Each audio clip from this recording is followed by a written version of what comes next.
You think it's murder? I mean, clearly it's murder. What can I do to help?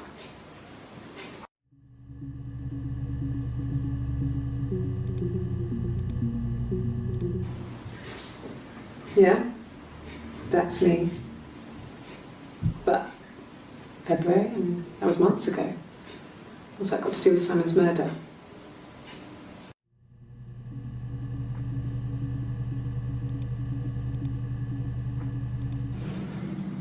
I didn't murder Simon.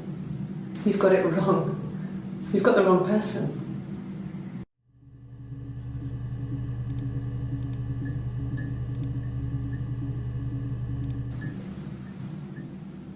I'd like to speak to a lawyer now. Please. You have no murder weapon. You have nothing. And all these stories we've been telling each other, just that. Stories.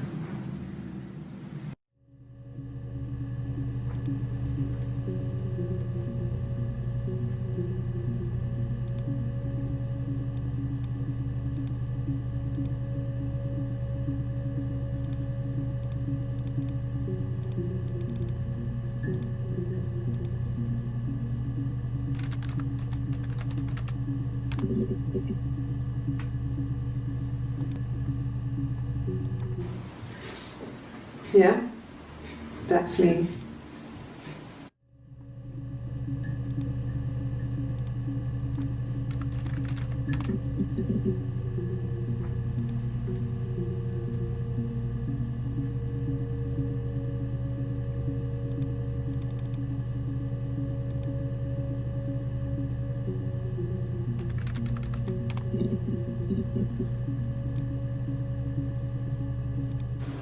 You think it's murder?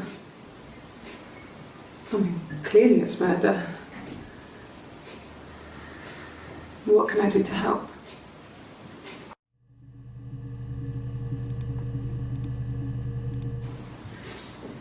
Yeah.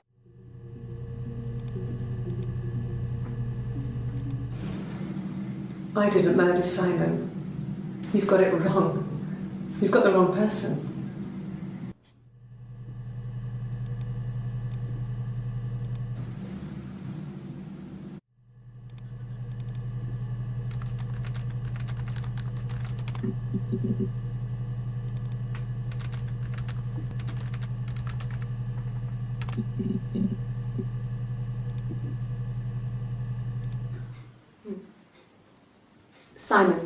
Simon Smith. He works at Ernst Brothers Glass. They do windows, all kinds of glass. Simon does the more special work, mirror making, feature windows, artistic things, really beautiful things.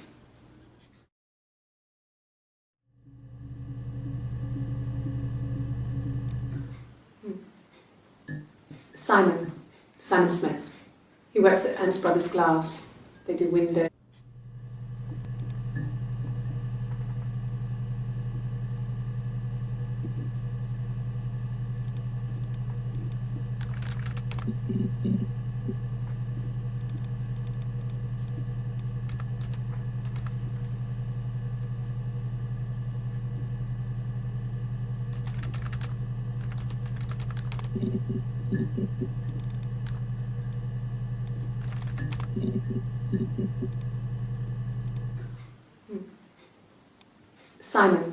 Simon Smith. He works at Ernst Brothers Glass. They do windows, all kinds of glass. Simon does the more special work, mirror making, feature windows, artistic things, really beautiful things.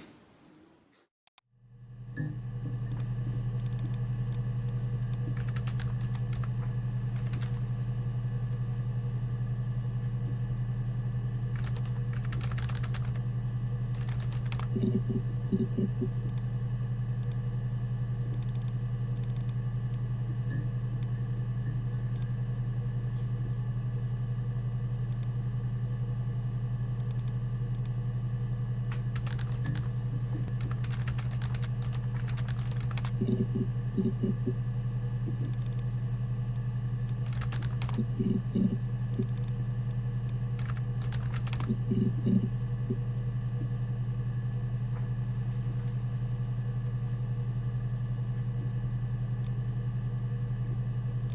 My name is Hannah. Hannah. It's palindrome.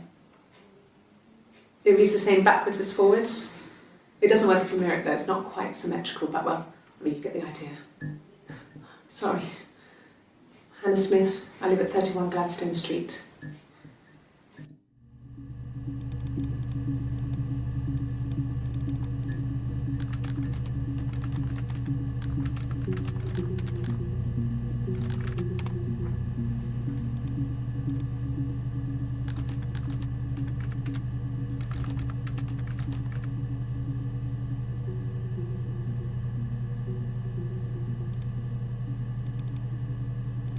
My name is Hannah.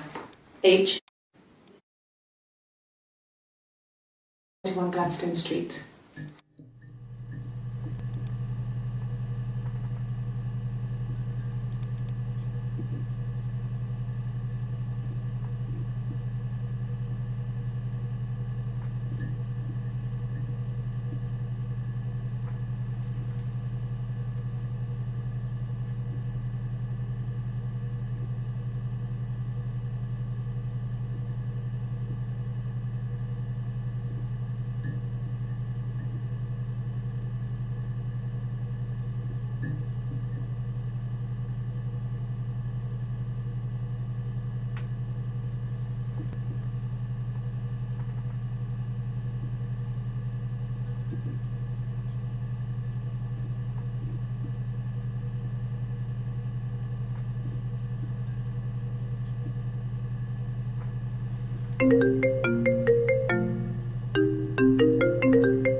It wasn't the present so much, it was one of those arguments that had been simmering for a while. The present was a mirror, a nice mirror. He'd engraved the glass, the kind of mirror a princess would have in a story. He made it specially for me.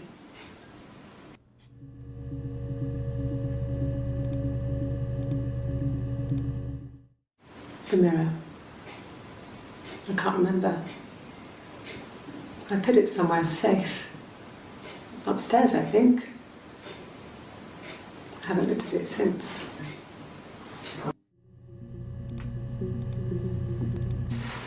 Silverleaf? No. He normally silvers them properly. This mirror, it's supposed to look antique. The reflection isn't as good. It's the perfect mirror for someone who doesn't like to look at their own reflection.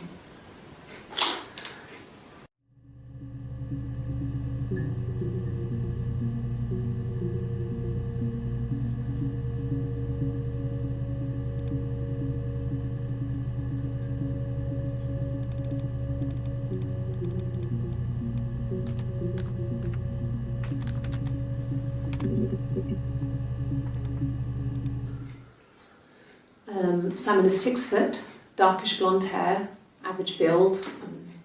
He's clean shaven. If his beard grows, it goes ginger, so he shaves it. I mean, not that there's anything wrong with ginger hair.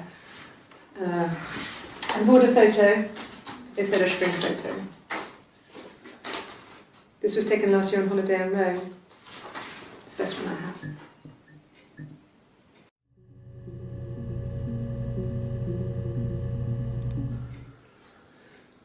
Simon is 6 foot, darkish blonde hair, average build. He's clean shaven. If his beard grows, it goes ginger, so he shaves it. I mean, not that there's anything wrong with ginger hair. I bought a photo. They said a spring photo. It's the Rockington Arms, the Rock. It's run by a nice couple, Peter and Susan. There's some other regulars there that Simon likes to drink with, and the barmaid they're having sometimes, Helen. Peter said Simon had been in and had a few drinks. It's the Rockington Arms, the Rock. It's run by a nice couple, Peter and Susan. There's some other regulars there that Simon likes. The Rockington Arms, the Rock. It's run by a nice couple, Peter and Susan. There's some other regulars there that Simon likes to drink with, and the barmaid they're having sometimes, Helen. Peter said Simon had been in and had a few drinks.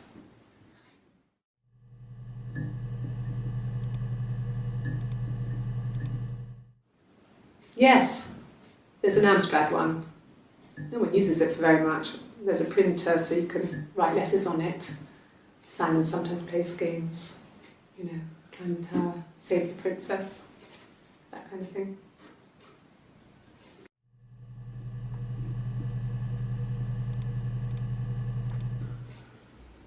Simon isn't the type to run off or do anything crazy.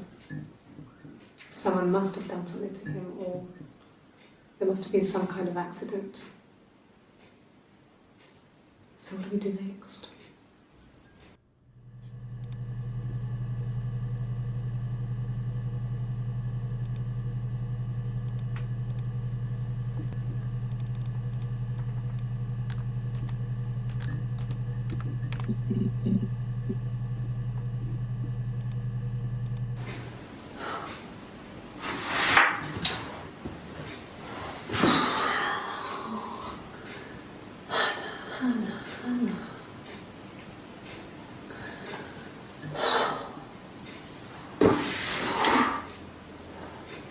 What are you doing talking about Eve?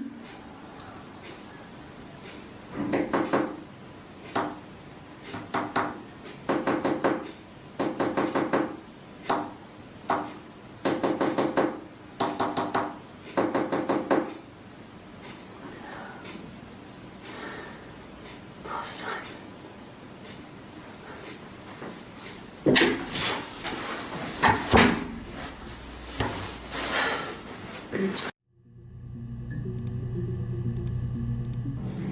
Yes, my name is Hannah Smith. Oh, shit. Sorry.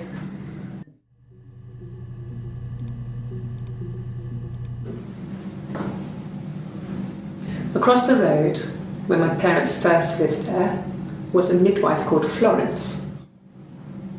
When Hannah was born, I was born at the same time. The midwife was there to help. I'd been throttled by the cord, probably wrapped around my neck by Hannah. The midwife told my mother I was dead.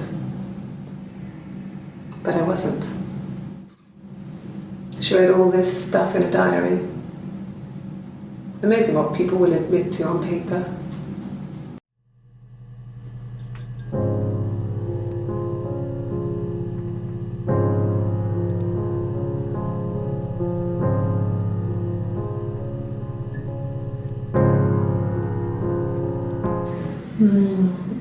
She recognized me from the window. She told me to come inside, and she hid me. They had made the attic into a place where Hannah could play. There was a dollhouse. She hid me up there. No one else ever went into the attic. It was her place.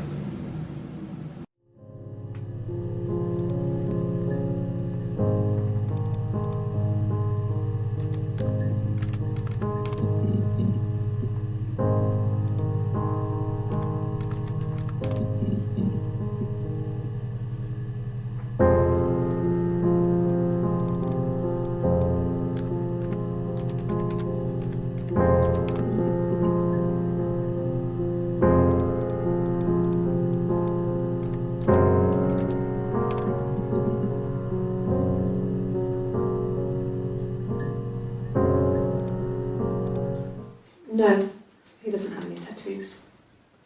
He has a scar down here near his stomach, past his hip.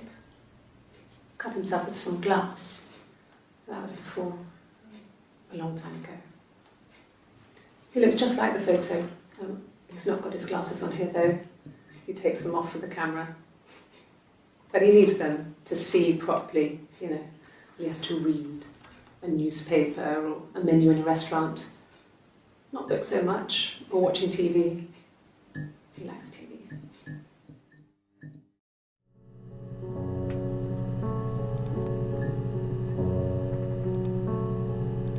No, I've had enough coffee for today, thanks.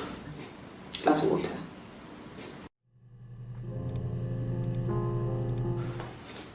Well, on his clothes, that would make sense. He made it by hand.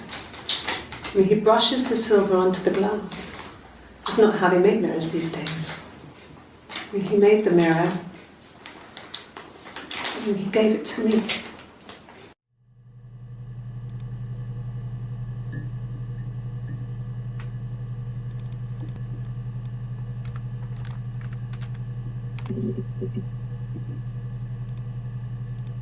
Yes, that would be in his wallet. It's a Visa, a silver one. He doesn't like to spend money he doesn't have, so he usually pays with cash, but Eric convinced him to get one.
So, it was Friday evening, we had an argument, he left.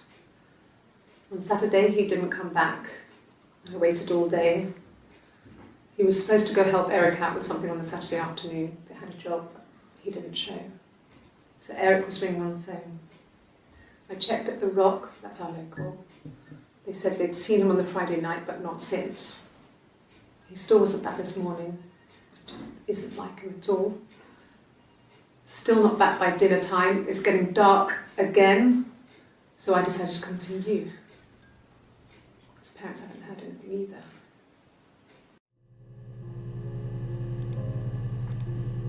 either. Oh God, I don't know. I mean, I guess the Rock. We've spoken to everyone there. Someone must have seen where he went. I don't know. So many things could have gone wrong.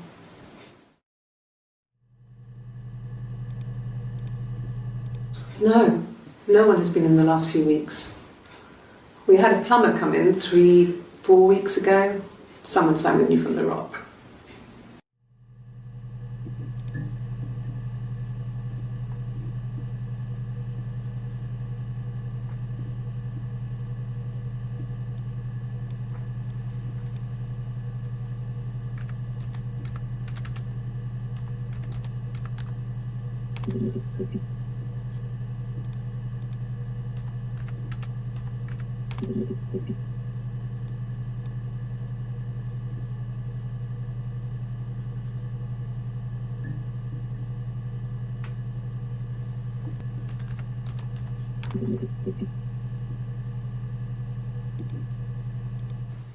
He was wearing a shirt, a blue turtleneck shirt and jeans.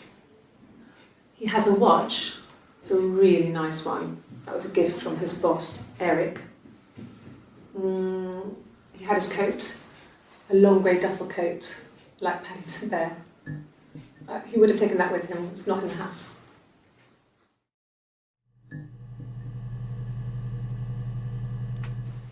He was wearing a shirt, a blue turtleneck shirt and jeans.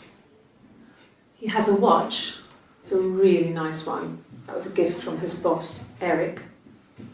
He had his coat, a long grey duffel coat, like Paddington Bear. He would have taken that with him, it's not in the house.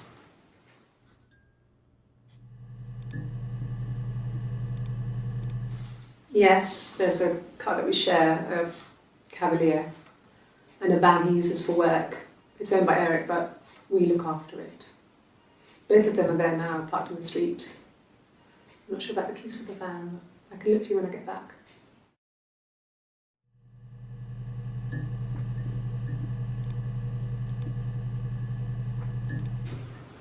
Well, Eric was like an uncle to him. They were pretty close. They spend a lot of time with each other, especially when they have to go to conferences. Have you met his wife, Diane?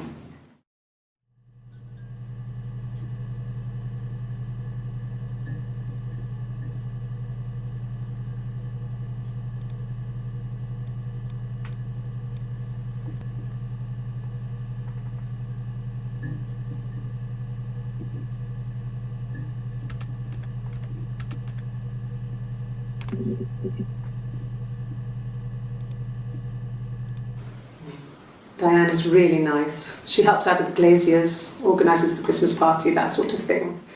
They have 2 kids, really sweet kids.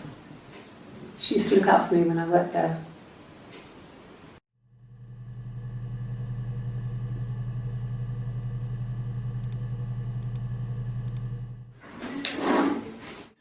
Yeah, that's Simon's watch. It was a gift from Eric. He got it this year. It was a wedding anniversary gift. Steel. It would have been Diane who chose it. She has really nice taste. That time, you must eliminate me. I was in Glasgow then.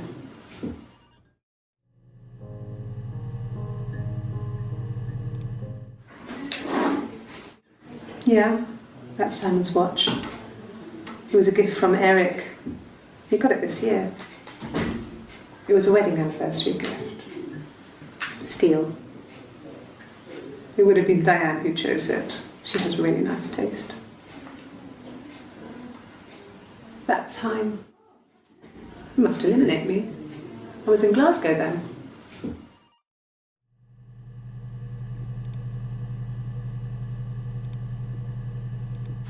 Not really. He would go to the pub. He had his drinking buddies there, but no one ever really came back to the house. Sometimes Eric, his boss, and his wife would come over for dinner. That would be us returning the favour.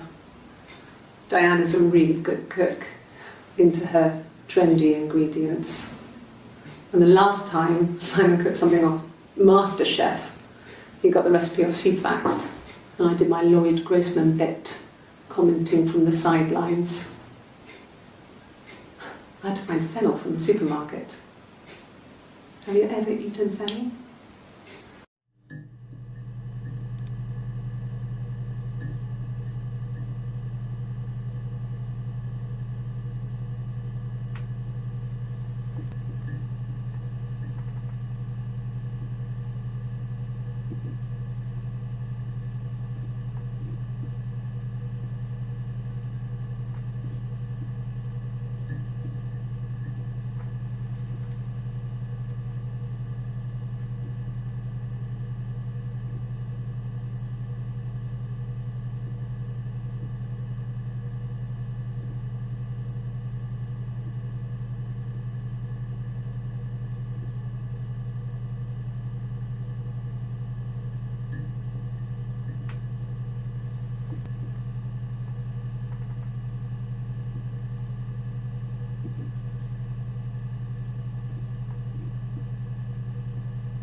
Not really. He would go to the pub. He had his drinking buddies there, but no one ever really came back to the house. Simon and Eric arguing? No, I can't imagine they'd be arguing. And they get on so well. Unless it was something to do with work. Maybe Simon was being too much of a perfectionist. But I don't know. You should ask Diane.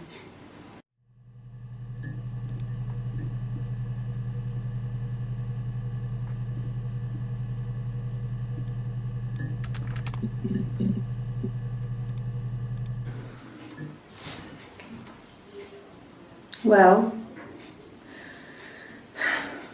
she has a knife, but she's been cooking, I guess. She's been cooking him his favourite meal. She's his wife. And he's asleep and she doesn't want to wake him because he's ill. That's why she's sad.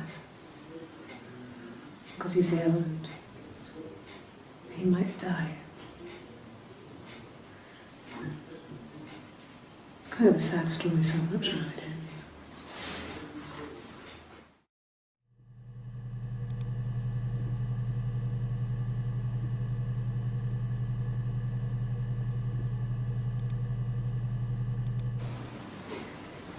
You're reaching here. Oh, I don't know why. No, I've never cheated on anyone. I've never taken anything from anyone. Simon is dead. But I have my baby to care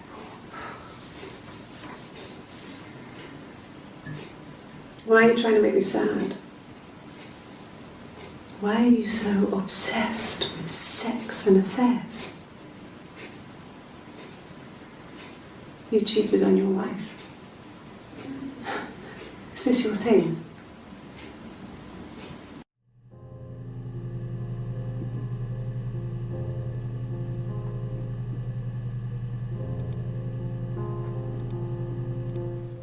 And what did your wife do? She didn't kill you. You think I killed Simon because he was having an affair? Well, I didn't kill him. I wasn't even there. I was in Glasgow worrying about whether my baby was still growing inside me. I mean, why would I kill Simon? I loved him.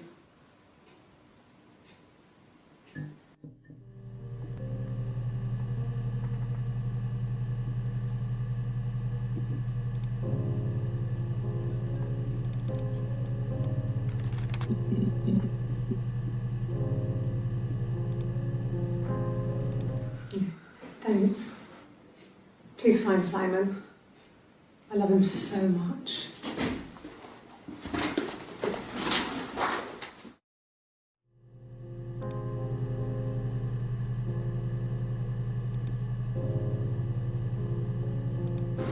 No. I mean, everyone loves Simon. He was so nice to everyone. He loves me.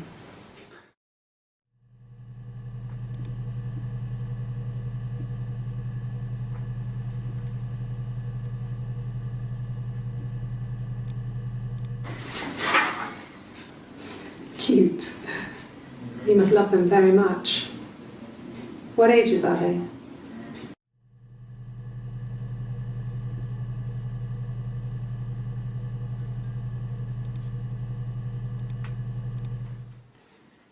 You want me to play something? Well, I'm not the world's greatest guitar player. Okay. Probably needs tuning. No, it's okay. How about a traditional ballad? Should be right up your street.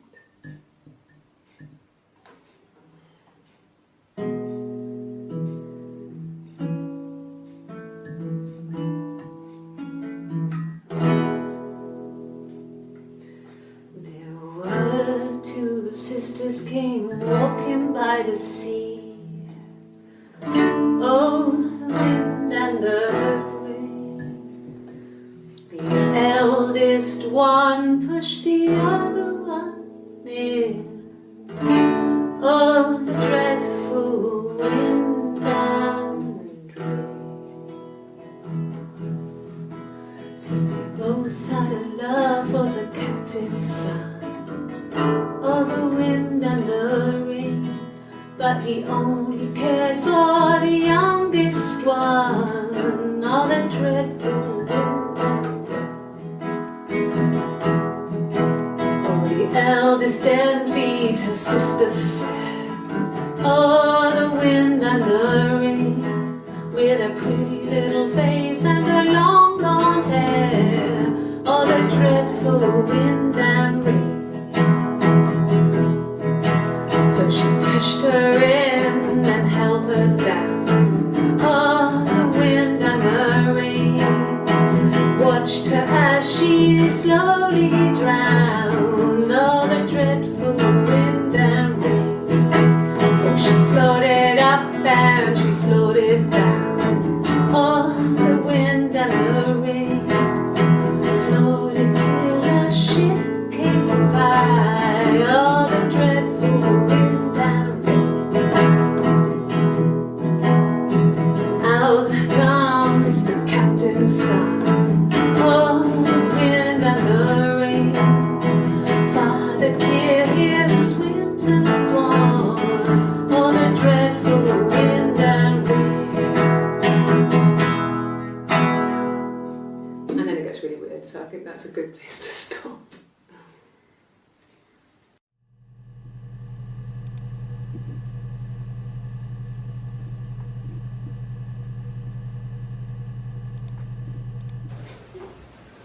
Yes, we'd fight. We fought on the beach once and I held Eve's head underwater.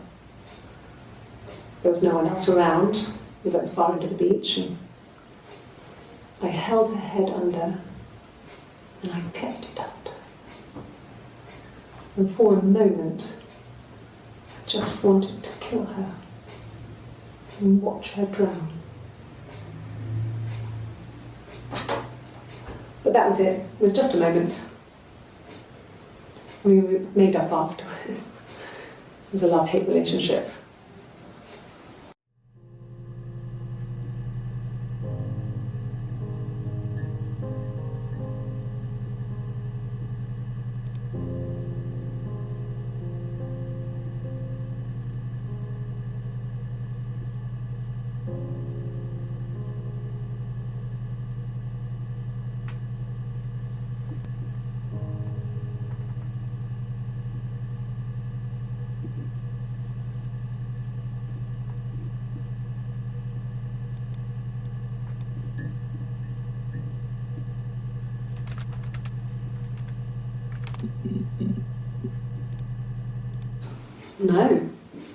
No, Simon didn't play guitar.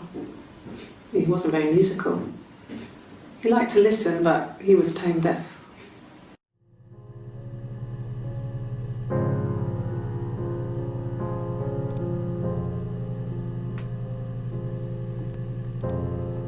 Yes. Yeah, it's my guitar.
He was wearing...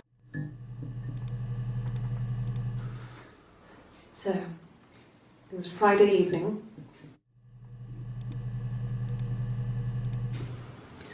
Eric was like an uncle to him. They were pretty close. They spend a lot of time with each other, especially when they have to go to conferences. Have you met his wife, Diane?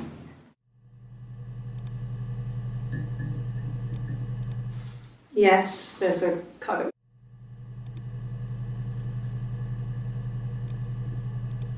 Yes.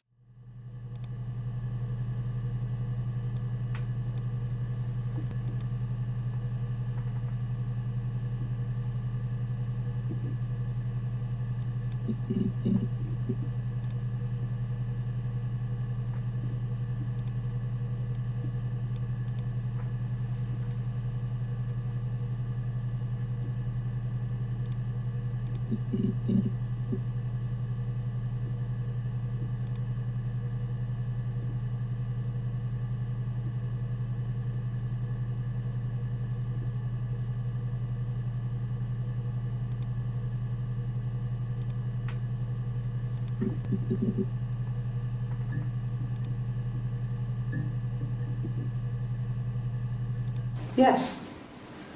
Yeah, it's my guitar.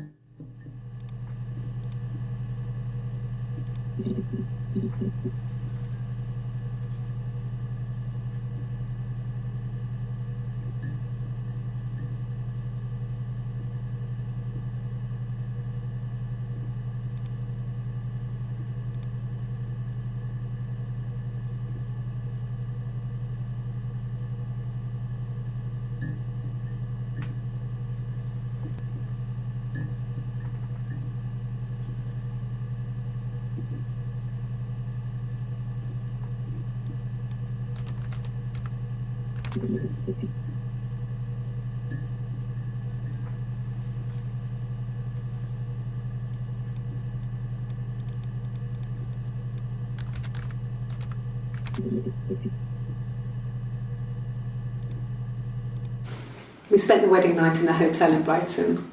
It would have been too much to do more. We were saving for the baby. It was wonderful to be in a hotel, away from home, just alone together.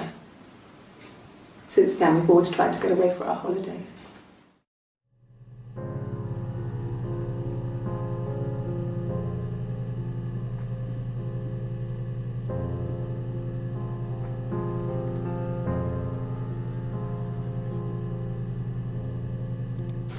We spent the wedding night in a hotel in Brighton. It would have been too much to do more. We were saving for the baby. It was wonderful to be in a hotel, away from home, just alone together. Since then, we've always tried to get away for our holiday. We spent the wedding night in a hotel in Brighton. It would have been too much to do more. We were saving for the baby.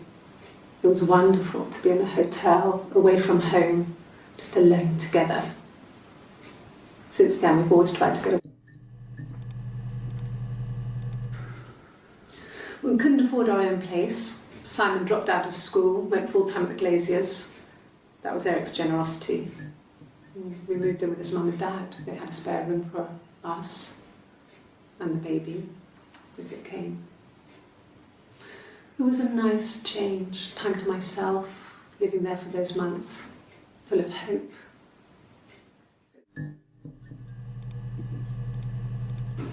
No, I lost the baby. I had a miscarriage at 8 months.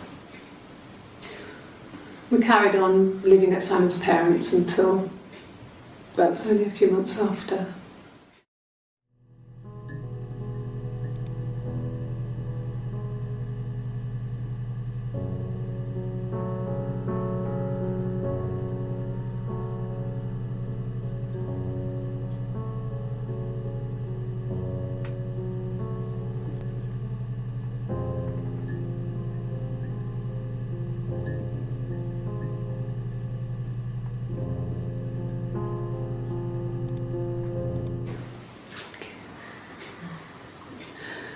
It was after dinner.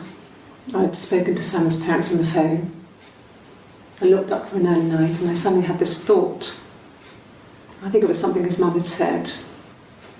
She'd been speaking about old stuff, sad stuff, about when we lived there, about the baby. There's some boxes in the cellar, nursery stuff we never needed, and I never had the heart to throw out. And I suddenly remembered that when I'd looked down there the week before, those boxes, that pile was in the wrong place. cold all over. I went down there with a torch and went straight to the back, and that's when I saw the bin bags. Pulled them open, saw the body. I screamed, and that's when I called the police.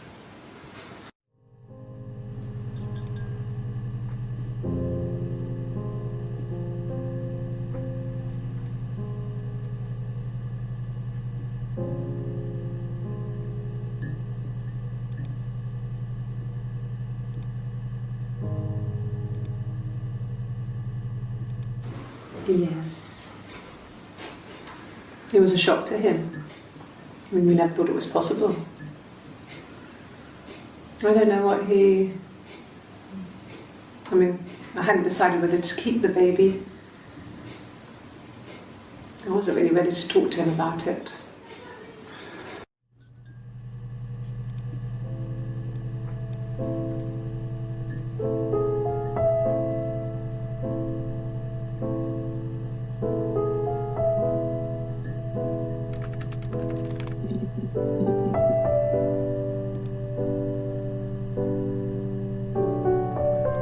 Mobile phone?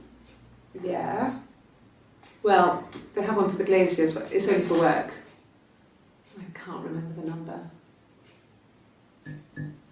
Oh, it's in the kitchen. I saw it plugged into its charging cradle.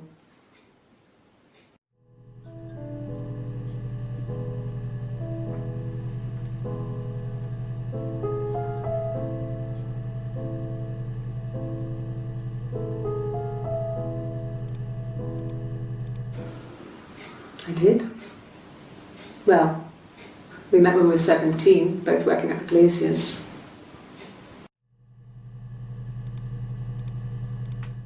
No, everyone loved Simon. He's a glazier, he doesn't have much money. I mean, I don't know. I don't know.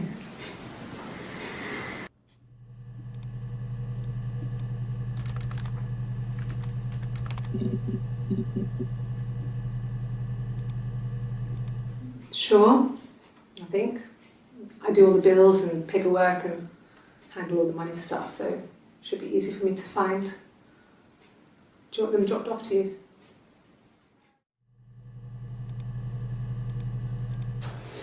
A police station?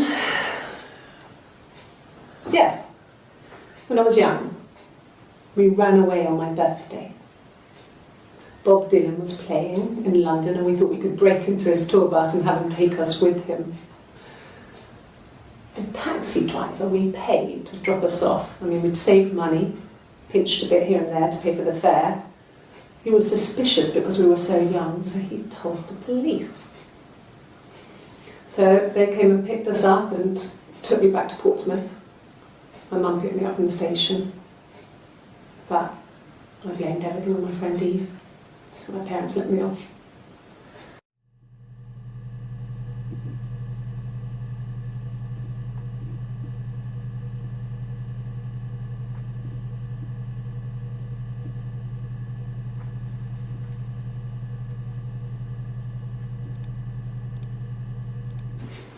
If you put me on You've Been Framed, I want the money.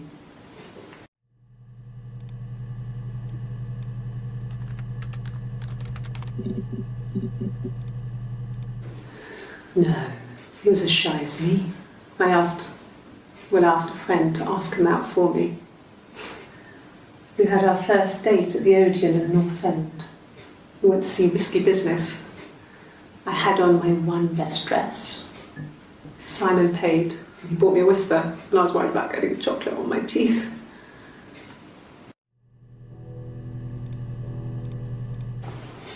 Simon's parents offered to put me up, but I didn't think it would be a good idea. It would be too sad. Not right now. I'm staying at a friend's.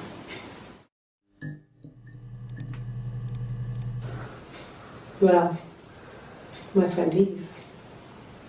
I mean, she was a friend from when I was a kid, and she was always more popular with the boys, and I used to hate her for it.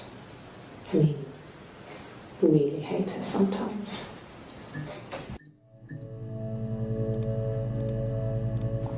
Mum and Dad never had any reason to notice. They were always busy. If Hannah was eating a lot, they didn't mind. She didn't put on any weight. That girl has a healthy appetite. If they heard us talking in the attic, they just thought it was Hannah playing one of her games, and that Eve was our imaginary friend. Once, she was already up and dressed and ready to go to school, and I snuck down for a piss. Us talking in the attic, they just thought it was Hannah playing one of her games, and that Eve was our imaginary friend. Once, she was already up and dressed and ready to go to school, and I snuck down for a piss. Mum saw me in my underwear, she went mad. Get dressed this instant! So I ducked into our bedroom, and seconds later, out came Hannah, dressed and ready. Mum was amazed.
I guess you could call it that, but we were both happy to get married. It was a beautiful wedding.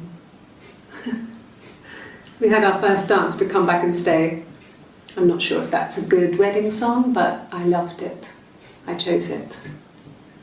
I mean, it was genuinely our first dance. We'd never danced together before. It was probably awful to watch, but I enjoyed it. It felt like it was just me and Simon for that moment. Just the two of us.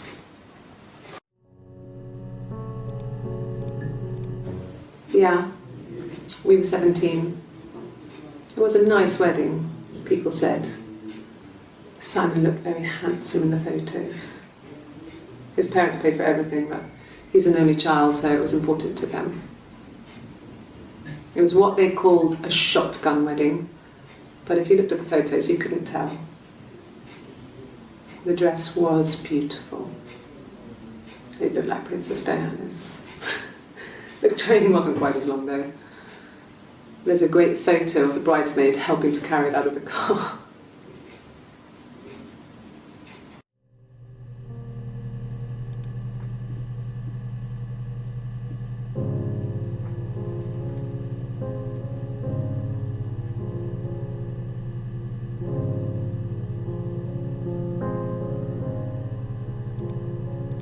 No. The parents decided there would be a wedding. And after the wedding, Hannah moved in with his parents. There was no way I could follow, so we were separated again. I stayed in the attic. It was hard. It's like I suddenly didn't exist. I would sneak out, but in case anyone recognised me, I started wearing a wig. Hannah and I would meet up in the park. I was trying to get pregnant, but I couldn't. I mean, I couldn't do it with anyone we knew, so it was sex with strangers, drunk guys I'd met in clubs, parks and alleyways. I was 17. Felt like I was being punished. But it was Hannah who had betrayed us. I had to stop when one of the guys gave me an STD.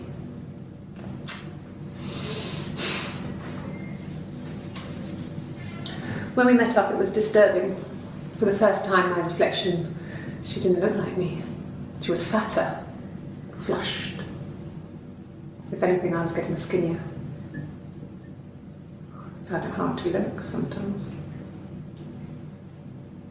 We talked about what to do. Was it time to become our own people? I mean, that seemed like the right thing to do, but neither of us wanted it. We agreed that her and Simon would get their own place as soon as possible, and then I could move in. And that was the plan.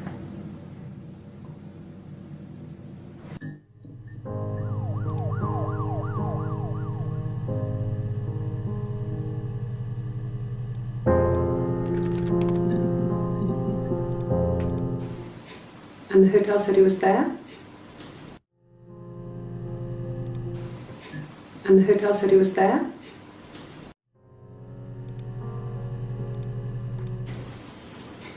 Okay, you got me. I'll confess. We were there. It was a dirty weekend. Simon was going to expense it, pretend it was a business trip. I used a made-up name.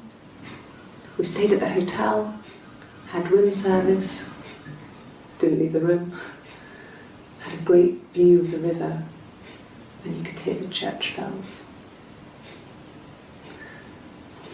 Like you said, it was very romantic.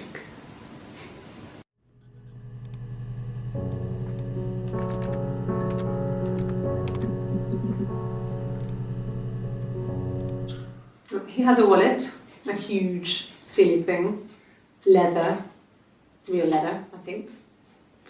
He packs it full of stuff, business cards, receipts, lottery tickets. He always carries it in his back pocket. I think that's why he's got a bad back. Offsets the discs. I haven't seen it, so he must have it on him. He always takes it out of his back pocket before, when he comes in, if he's in the house.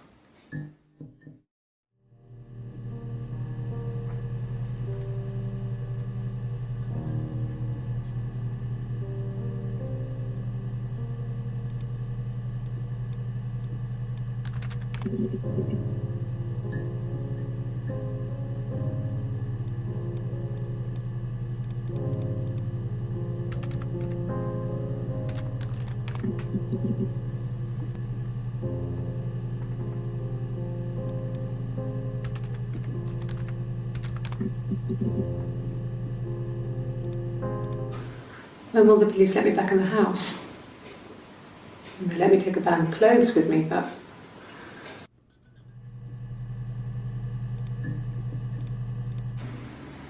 Yeah. 1984 was an awful year in the end.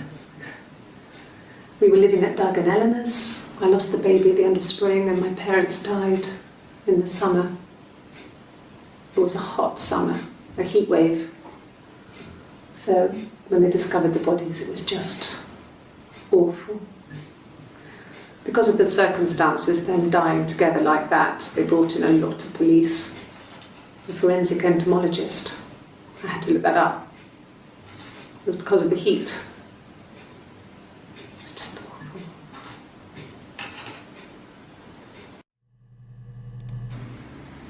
Yeah. 1984 was an awful year in the end. We were living at Doug and Eleanor's. I lost the baby at the end of spring and my parents died in the summer. It was a hot summer, a heat wave. So when they discovered the bodies, it was just awful. Because of the circumstances, them dying, police, entomologist. They said it was food poisoning. There was something in the food they ate. My dad liked to pick mushrooms, grow them too. They said it was the mushrooms. It was hard to believe. Death caps. They have a skirt around the cap. My dad taught me that. But, the police had no reason to think it was suspicious. They lived alone and no one had any reason to hurt them.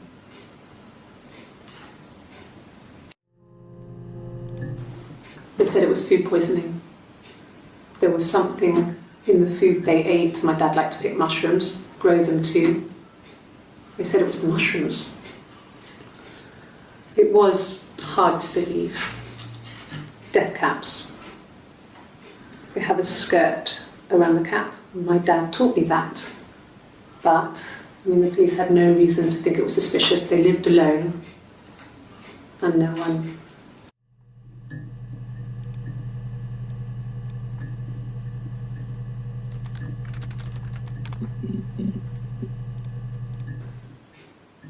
No. The whole thing was wrong. The bags, I think they were from our kitchen. You can probably check that. We never go into the cellar. It's just a place we put things we don't need. Dad used to grow mushrooms there. The bags were taped up. I think it was parcel tape, but I think it was ours.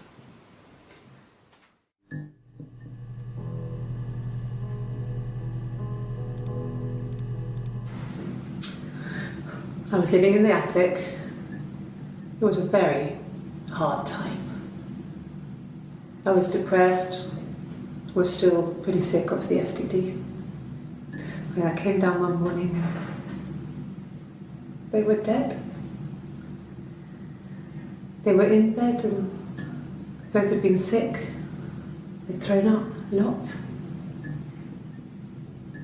And I'd slept through it.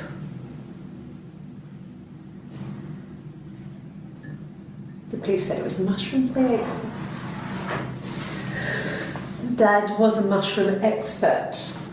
He used to take us picking with him and he taught us how to recognise them. And there's no way you would have picked death caps.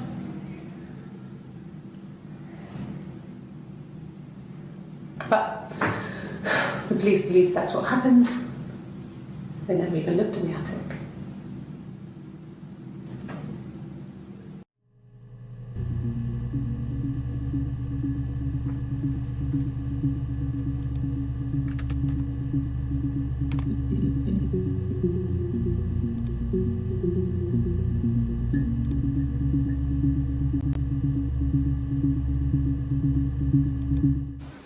Really?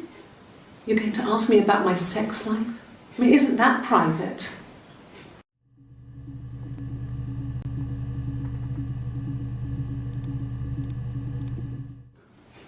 Are you married? How is your sex life?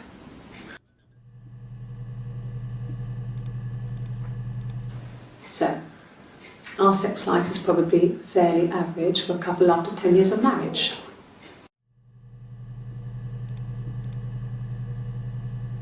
No, you're talking to the wrong person if you think I'm some kind of slut. If you think I'm the kind of person that would have had sex with all those guys.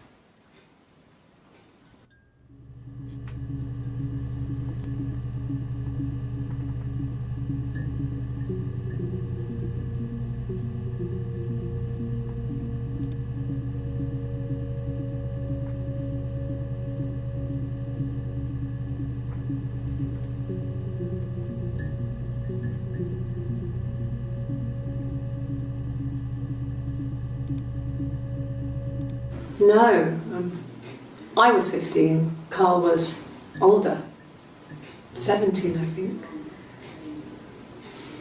I was really into him, regardless of how he actually behaved.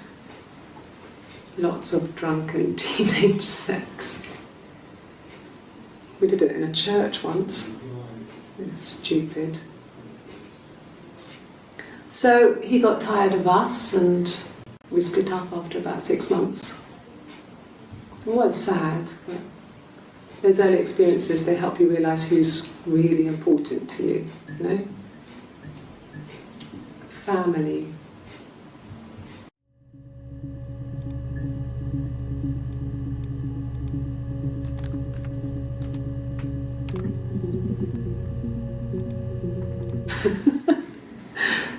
Was he my first? No need to be so coy. No, he wasn't my first. That would have been Carl. He was a local boy in a band. He was a bit of a shit, but he was sexy. We were 15.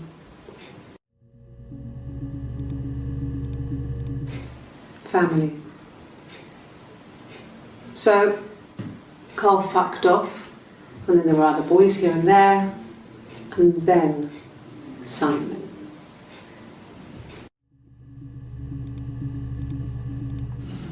Differences? She's a better driver than me. She passed the test for us. I tried to take it and nearly crashed the car. Learned that you can't rely on confidence to get you through everything. She is the shy one. She was especially shy around boys. If Hannah liked a boy, I would have to pursue him. It was that way with Carl. Hannah met him first. She had such a crush. I let him take my virginity after a night that his band had played at. It got difficult. When I was with Carl, we would have sex, but Hannah couldn't let him see she was a virgin. She had lots of excuses. After a while, we decided that I should take Hannah's virginity. It's not that different to a bruise, pulling a tooth, a graze. We used a hairbrush. After that, we took it in turns, though. I was always the one who seduced the boys. Until Simon.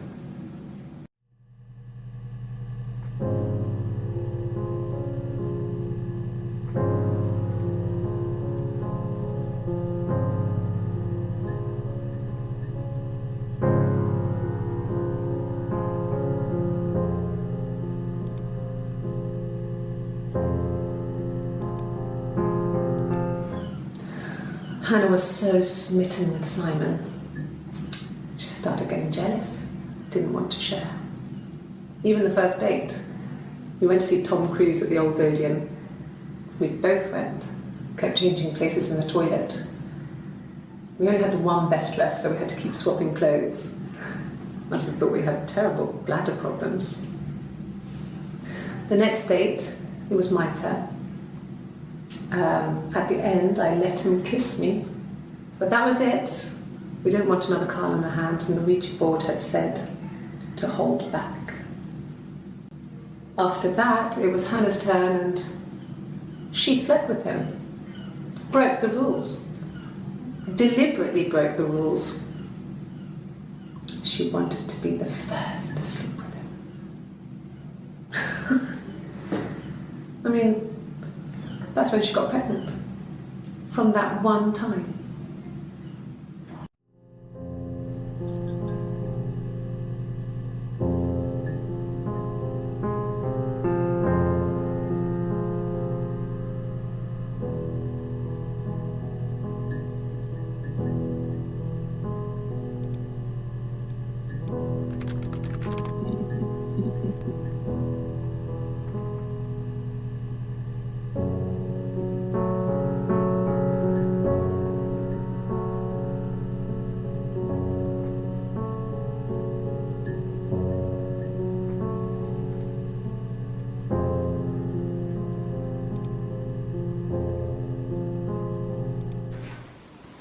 I got pregnant.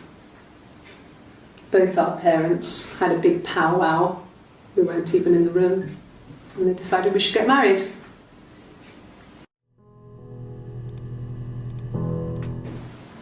Yes, I'm fine. I won't be sick again. This happens some days. I'm pregnant. It's morning sickness.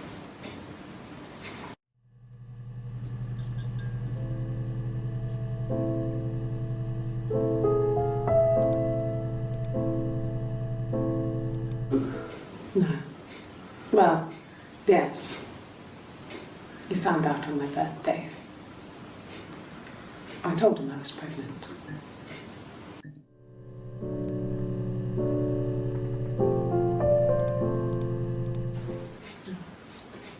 It's Rapunzel. The story starts when she's born. Mother Gothel, a witch, takes Rapunzel from her parents and keeps her locked up in this tower. Rapunzel gets pregnant by the prince, and Mother Gothel is furious, so she cuts off her hair and throws it. Actually, her hair's already short here, so that's already happened. So she throws her into the wilderness, and Rapunzel is reunited with the prince, who's blind, but she kills him with her tears, and so it's a happy ending. Is that too much?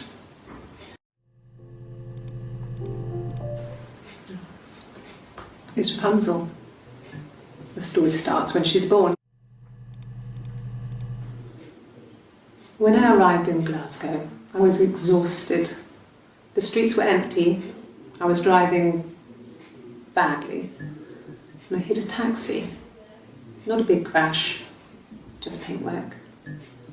The guy was so pissed off because I didn't have a driving licence on me. But when I told him I was pregnant, he made sure I got to the hospital so they could check me out. It was fine. The hospital must have details when I was looked at. There's a scratch on the car.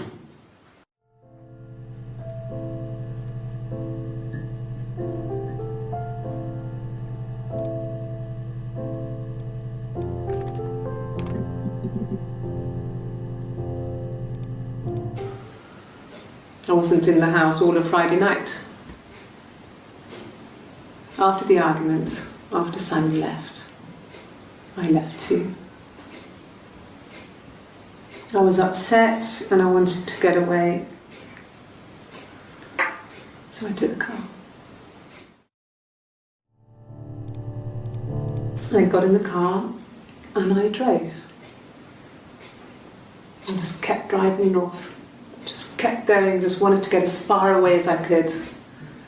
When I finally stopped, I was all the way up in Glasgow.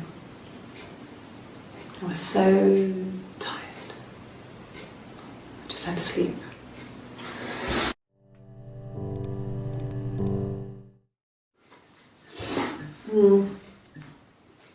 I left the next day, Saturday. I slept for a few hours in the car. When I woke up, I came straight back. Simon wasn't returning my calls and I wanted to try and make up. I got back to the house and Simon wasn't there, and I... Oh, excuse me. Is there a bin?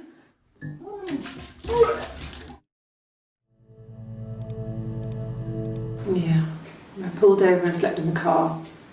This was just by the side of the road. I was exhausted.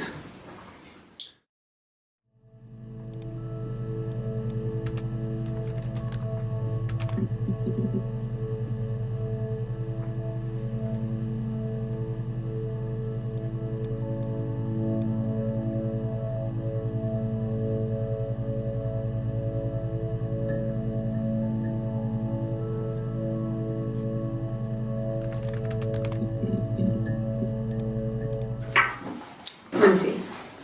Yes. I drove in here because I remember well I went over the river, and then there was a church there. Yeah. And I probably parked. Well, I remember seeing a street sign called Princess Street. Yeah, there it is. Yeah, so I'm pretty sure it must be this one. There.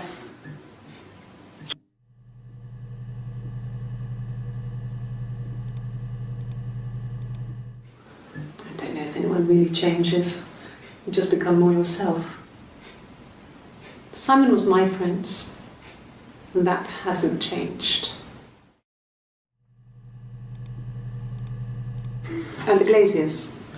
I worked there some weekends, and Simon had a part-time job there too. That was Eric's generosity. He was always good at helping out other people's children. Simon was quiet, more thoughtful than the other boys. Even then, he had a sense of craftsmanship. wasn't always rushing stuff. Boys that age are just running around like headless chickens most of the time. You know? Plus he had that look. He looked like a fairy tale prince from one of my books.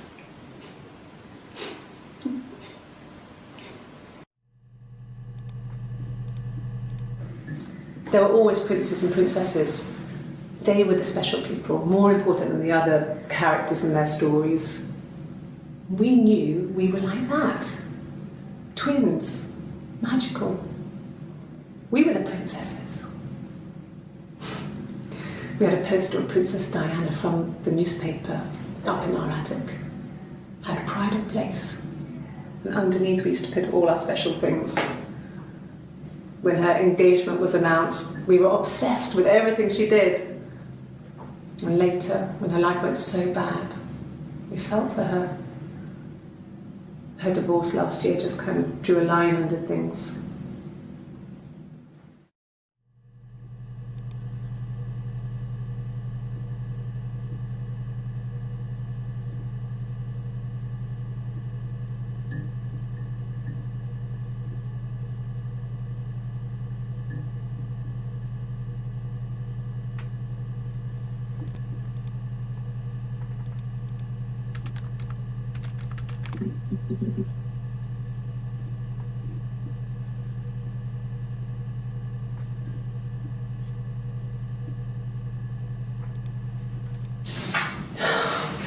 We were obsessed with fairy tales. Not just the pretty ones, but the traditional ones. They were dark and real, bizarre and violent. Felt like life. We had this huge old book that I think Mum must have bought from a library sale. The illustrations had thin tracing paper over them to protect them. They were in colour, shiny plates. At the front of the book was an index of illustrations. We read that more than the actual stories. We'd read aloud the captions and flip between the pictures. There was something intimate about peeling back the tracing paper, undressing the pictures. Rapunzel's hair is cut. The eagle plucks out his heart. The princess pricks her finger.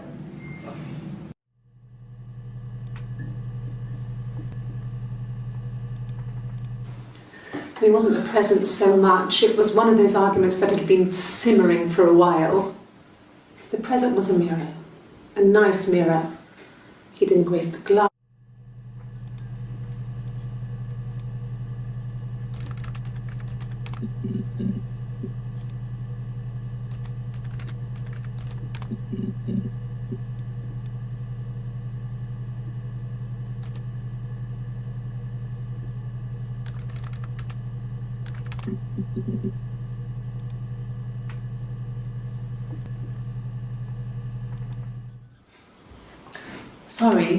Sorry. The picture, the way it's drawn, just reminded me of the books we used to read as children. I read those fairy tales over and over, and they were so real to me. Rapunzel was my favourite. My brain is just full of it.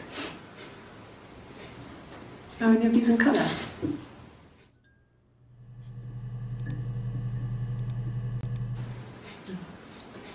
It's Rapunzel.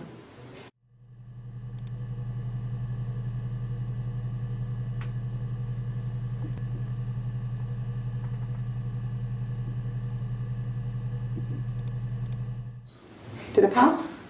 Sorry, I messed it up with all that Rapunzel stuff. Do you need me to do that card again?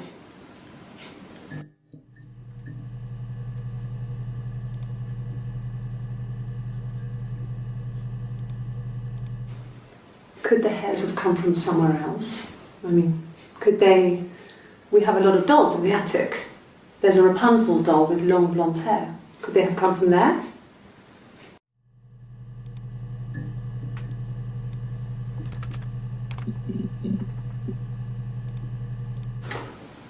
What kind of hairs?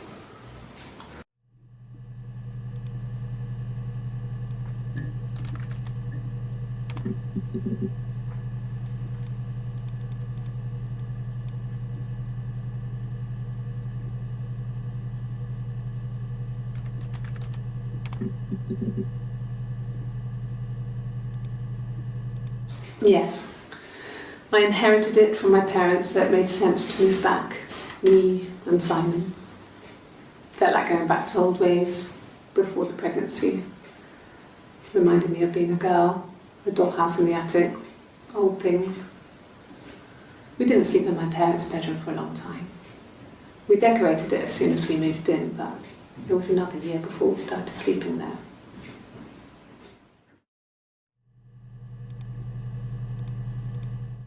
Yes, I read a lot as a child and watched lots of TV. Then the doll's house we had, we still have in the attic. It's kind of a fairy castle. We used to play up there and make up our own stories.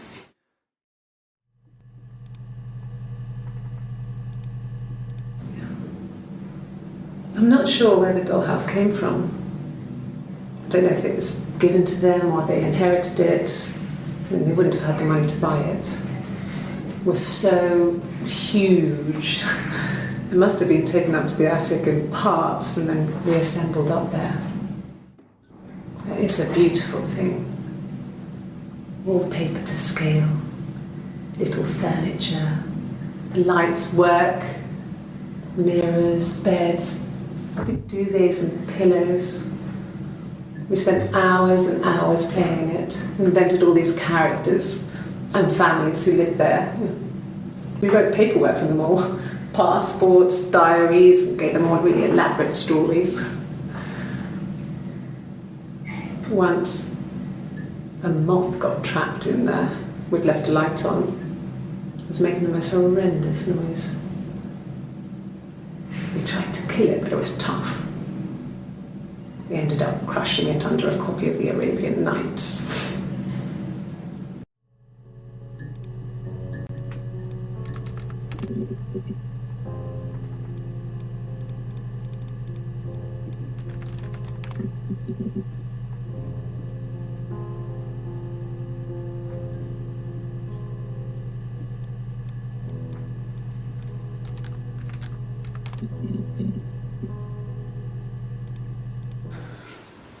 Well, fine, considering.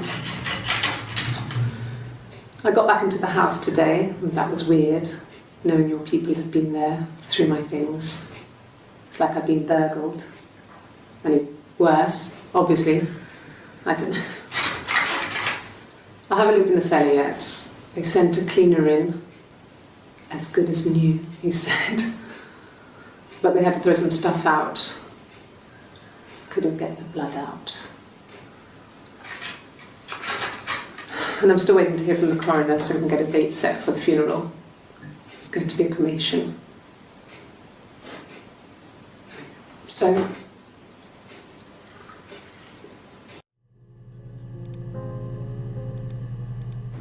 it happened very quickly. We hardly had to talk to each other. We agreed almost silently. The baby was what mattered. We'd help each other. We cleaned up. We bagged up the broken mirror, her clothes. They're gone. We took him down to the cellar. We knew we had an alibi, and we wanted the body to be found later. We wanted to have suspicion on us, so we could then disprove it, rather than have it linger. Better to keep the body in the house than risk being seen with it. The watch, that was my touch, to make sure the alibi stuck.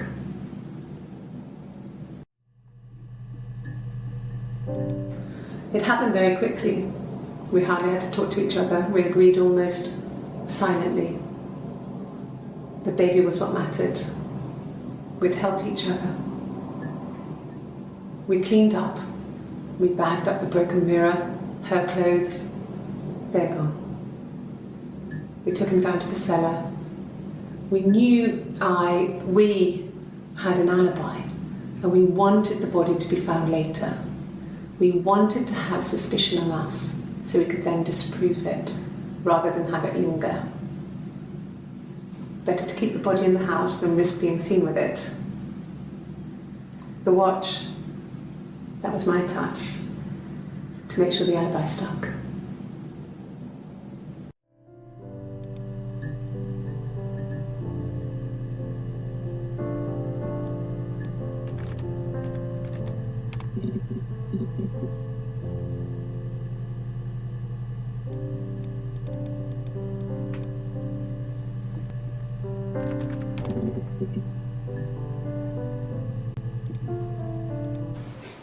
bruise. I have a really fast metabolism, so stuff like that just comes and goes. I don't know if there's much more that I can tell you that I haven't already told the other policeman. I found the body.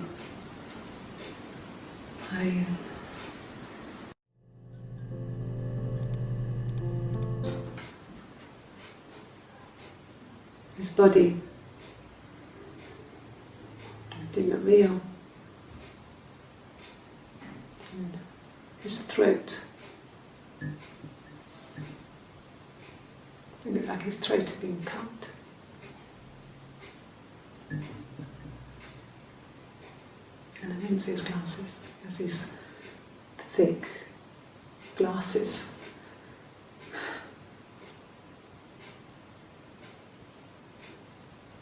He doesn't always wear.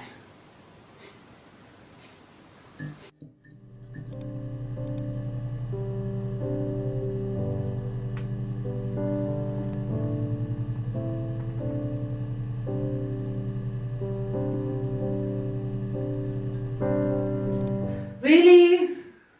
Okay. Here's the rest. Oh, they laid a body on the doctor dry. Oh, the wind and the rain, till a fiddler with a fiddle came walking by. Oh, the dreadful wind and rain. And he made a fiddle bow of her long hair. Oh, the wind and the rain. Yes, he made a fiddle bow of her long blonde hair. Oh, the dreadful wind and rain. And he made fiddle pegs of her finger bows. Oh, the wind and the rain. Yes, he made fiddle pegs from her finger bows. Oh, the dreadful wind and rain. And he made a fiddle out of her breastbone. Oh, the wind and rain. The sound could pierce a heart of stone. Oh, the dreadful wind and rain. But the only tune that the fiddle could play was oh, the wind and the rain. Yes, the only tune that the fiddle could play was oh, the dreadful wind and rain.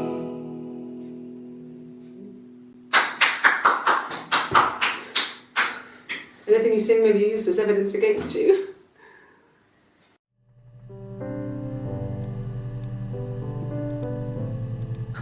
Can you imagine? I tried. I tried to get pregnant too, but it didn't happen. I slept with so many boys, men. My body refused. I think my period stopped because hers had. I was pretty ill. I mean, how could we stay the same now? I felt like Hannah had really fucked things up. Set us down separate paths. We had become different.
Yes, that's my birthday.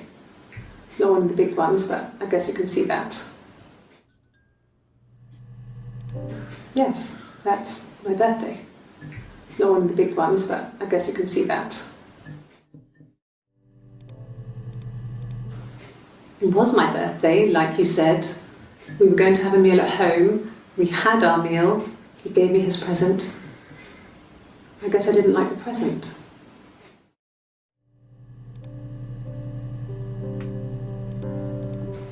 From when I woke up. Okay.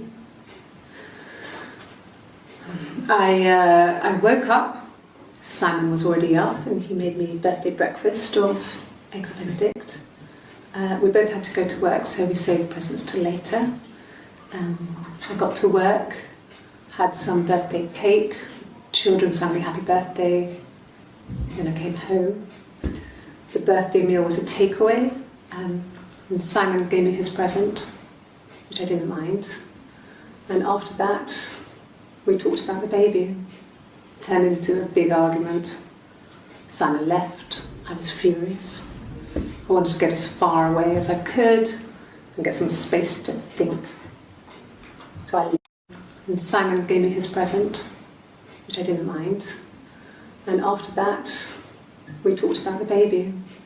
It turned into a big argument. Simon left. I was furious. I wanted to get as far away as I could and get some space to think. So I left.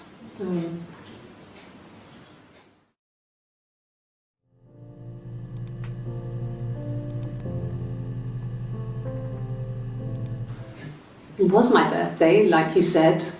We were going to have a meal at home. We had our meal. He gave me his present. I guess I didn't like the present.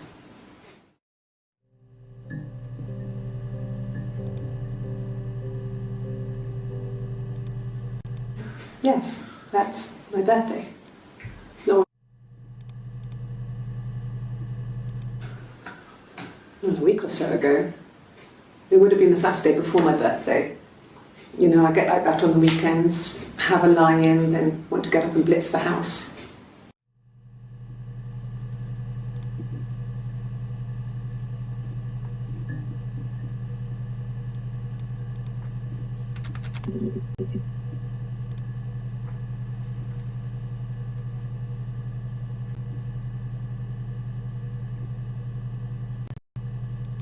No, not drugs.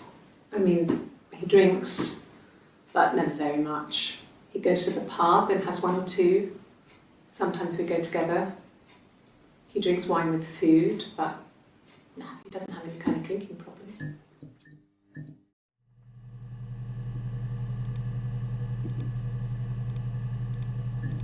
No, not drugs.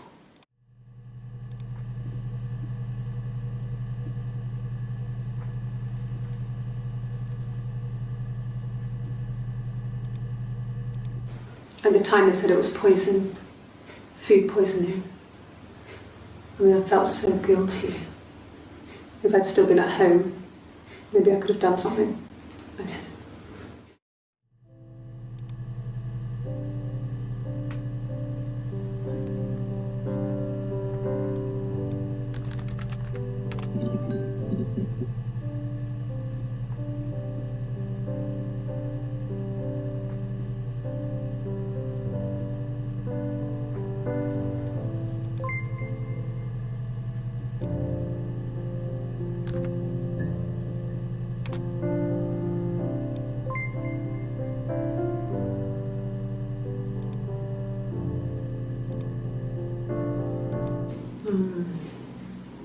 About 8 years back, it was a present to myself.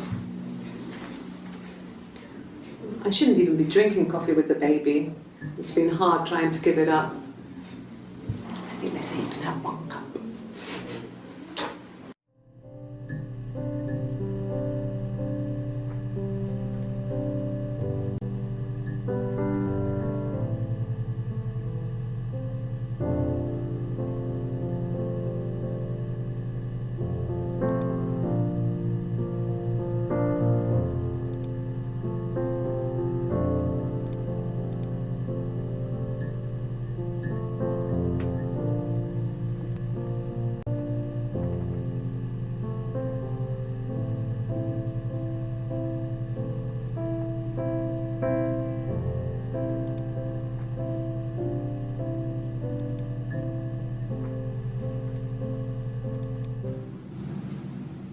Her story is that she'd waited for him to come back.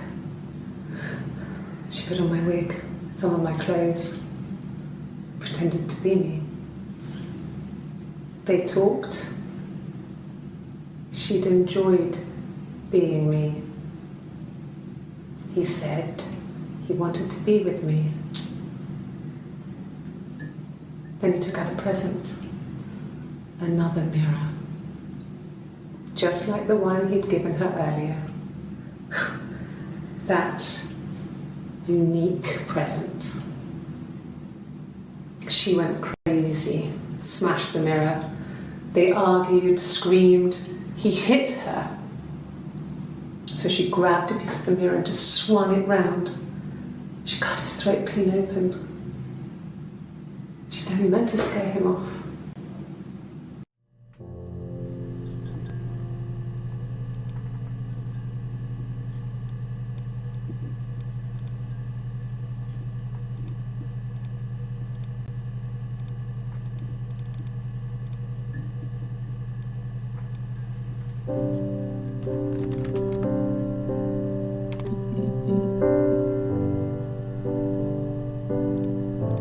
Like I said before, it was 3, something like that.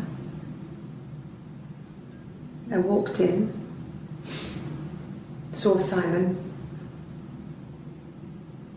He was on the floor of the living room.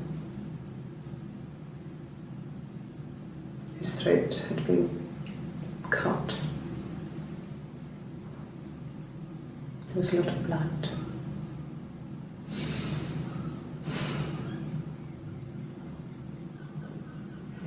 He was dead.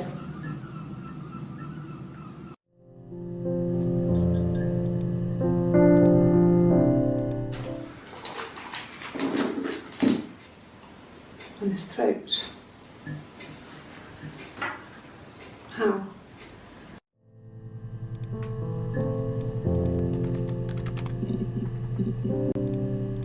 Yeah. They'd gone to bed feeling ill, thinking it was flu or something. The neighbour called me, I had to use my key to let them in. We found them dead in their bed. And they'd been there for days. No one had noticed. Just awful. It was so soon after my miscarriage. The worst year of my life. I'd been so happy to get married, and after that it was just like, fuck.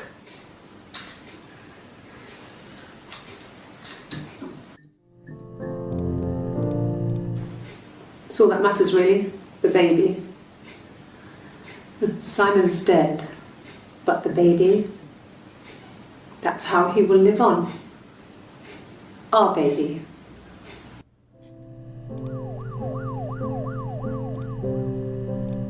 It was supposed to be a secret. Just because Simon is dead doesn't mean I have to give up all his secrets. It doesn't have anything to do with what happened to Simon. My husband, because he cheated his expenses for a romantic weekend in Oxford.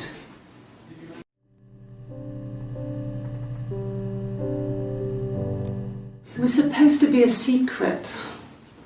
Just because Simon is dead doesn't mean I have to give up all his secrets.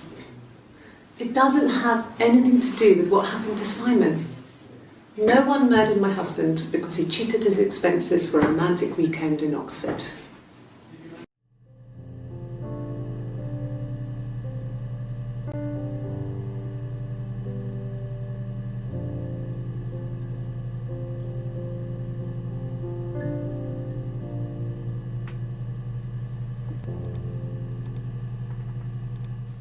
Rehearsed?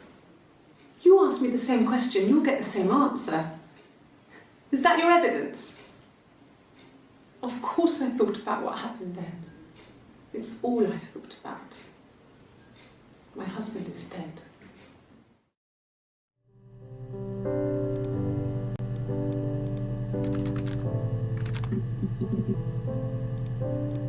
Nothing else happened that night.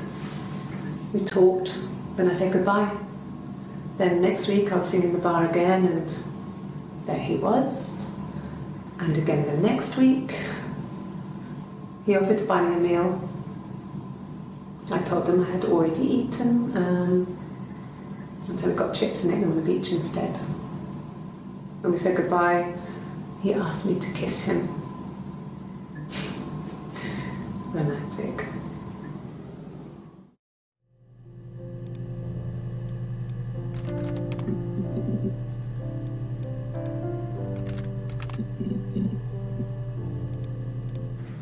Yes. I thought about telling Hannah. I felt guilty after the kiss. But then it began to feel like this was the way it should be. Sharing, like we had before. He never mentioned her to me. There was the Simon with me and the Simon with her. It was almost like it was a different Simon. But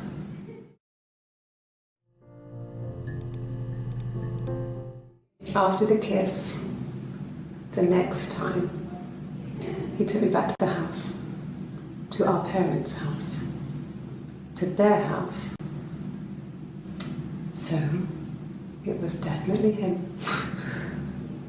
I sometimes think he wanted to get caught to prove to himself that we were different people. He told me about his marriage, told me how his wife was completely different to me. I almost burst out laughing.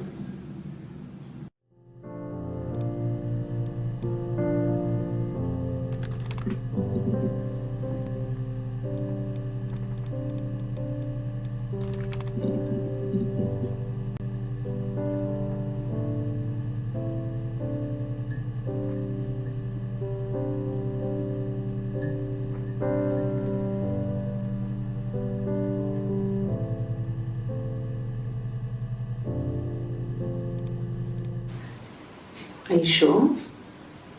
What would he be doing in Oxford if there was no conference? I remember calling him. He said it was boring and he spent most of the time at the bar.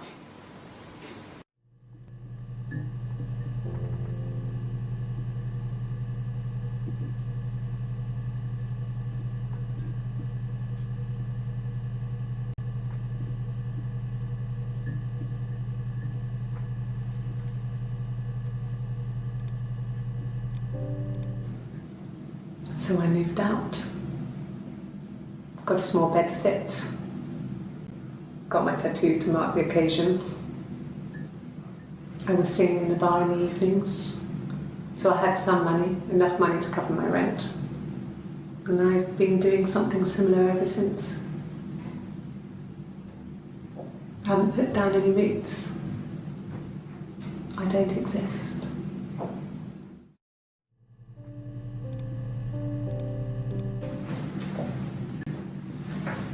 He saw me singing one of my shows, pure chance. Not sure I remember what he was even doing there. Afterwards, I had a drink at the bar and he came over and we got talking. I knew who he was. Obviously I knew who he was, but he didn't know who I was. He was fascinated by the likeness. Guessed my name from my tattoo. Told me it was a palindrome, like that would impress me. I enjoyed talking to him. It was amazing to be able to sit and interact and talk to him after all this time. He didn't tell me he was married. I'm not sure what he was thinking.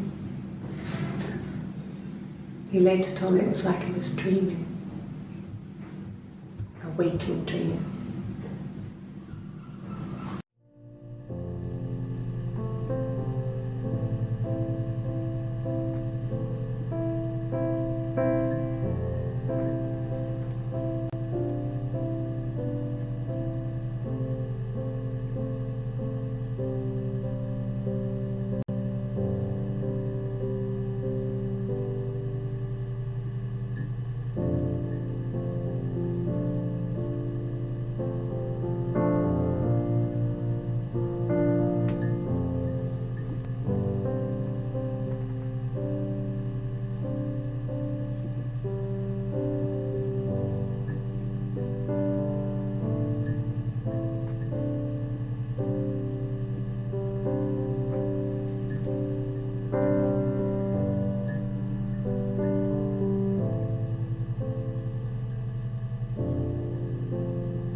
I told her it was one of my boyfriends, someone I had met in the bar.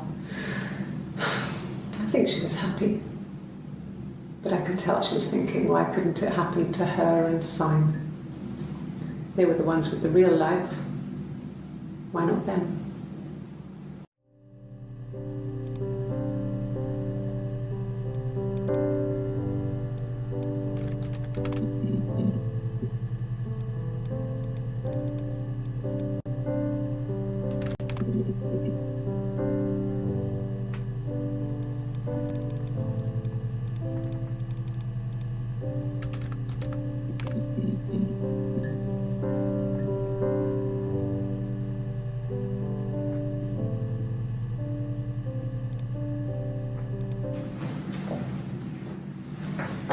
He saw me singing one of my shows.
Nothing like this has ever happened to me before. The blood. It's probably the worst thing that's ever happened to me.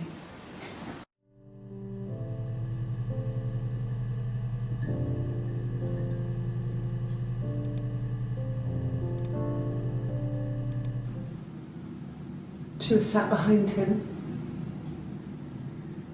She had my wig on. And she'd been there all day.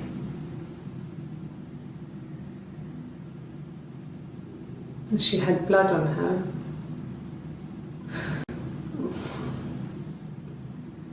And she was in shock.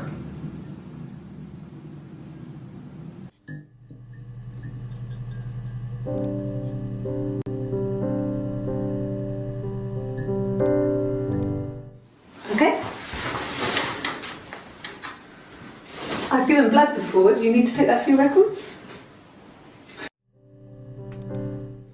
Okay?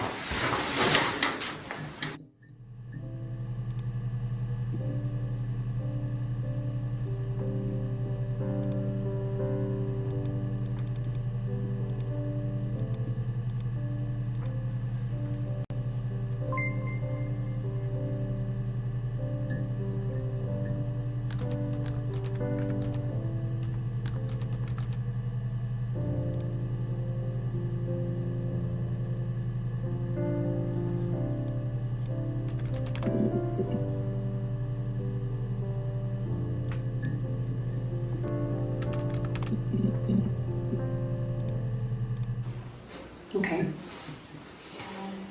I parked up on the street. It was busy, so I had to park down the end of the road. Walked up, knocked on the door, no answer. I took my keys out of my bag and unlocked the door. The main lock was unlocked. You can tell because the key doesn't turn when you try to turn it to the left. I walked in. Simon's coat wasn't on the peg. I couldn't see his shoes in the shoe rack. I shouted out.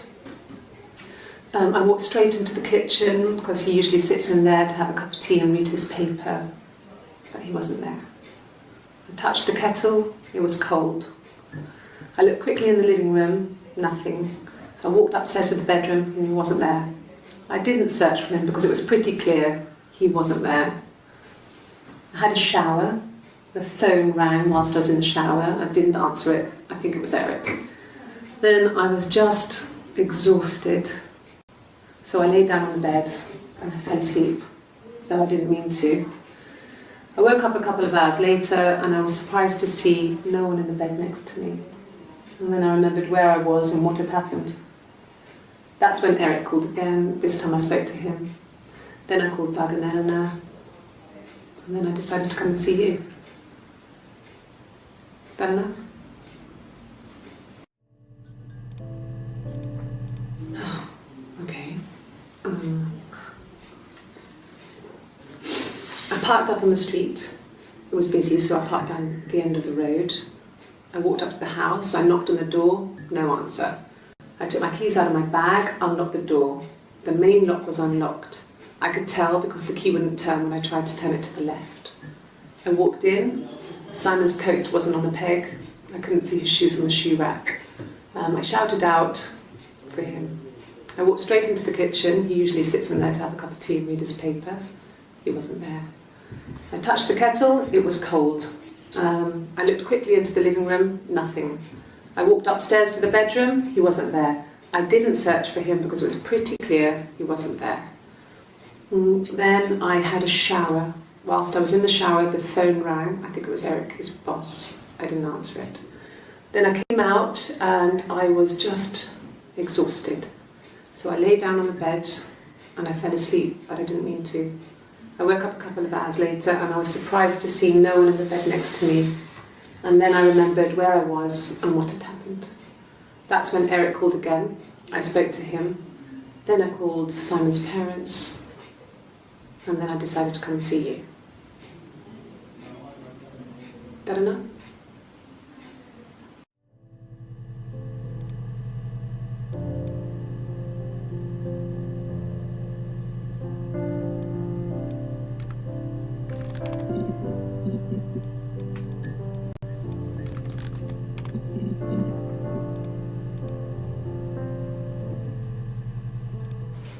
Then my parents died. It was the worst year of my life. A miscarriage and then my parents. Then my parents died.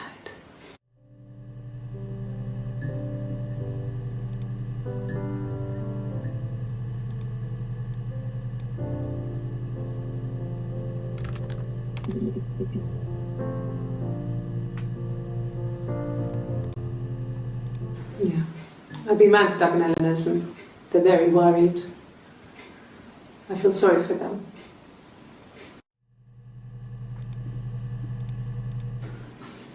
I got a job to contribute, you know. Doug knew someone and I got a job as a dinner lady at the primary school. They said it didn't matter if I could cook or not, just don't poison the kids. So you see, it's always been complicated between me and Simon. It's never just been the two of us. There's always been pressure.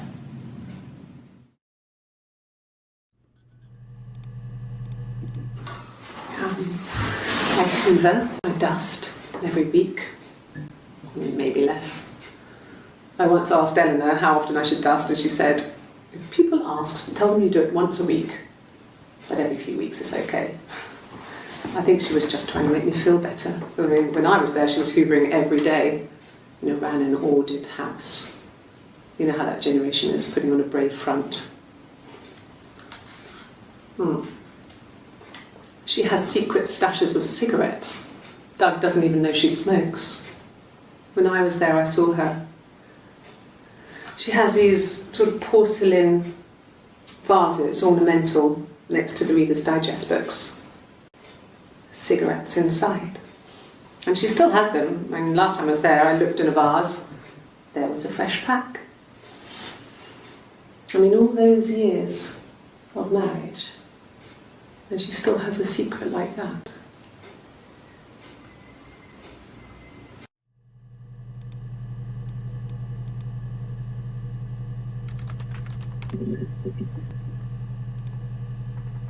Yes, I speak with Eleanor at least once a day. Not that there's anything much to say. It's more just...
No.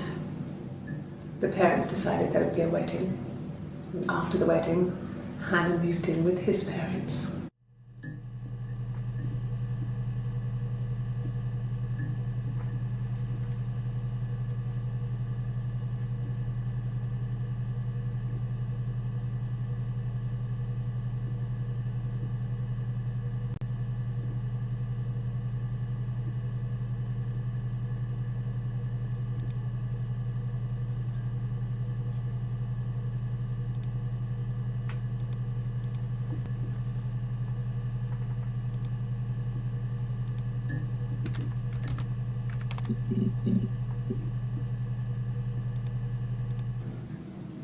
So I moved out. Got a small bed set. Got my tattoo to mark the occasion. I was singing in a bar in the evenings, so I had some money, enough money to cover my rent. And I've been doing something similar ever since. In the evenings, so I had some money, enough money to cover my rent. And I've been doing something similar ever since. I haven't put down any roots. I don't exist.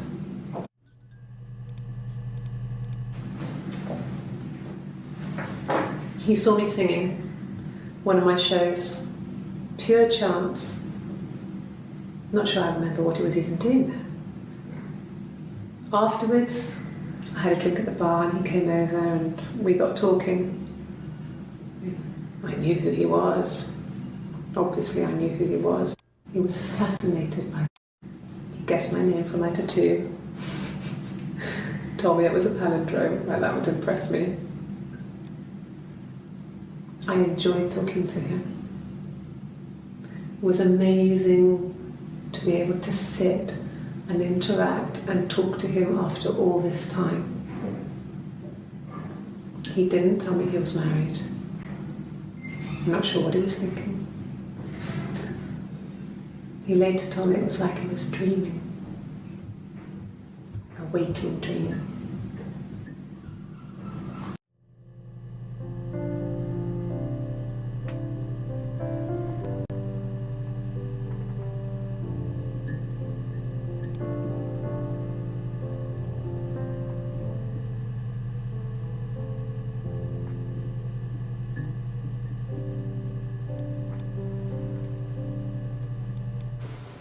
Oh, my tattoo.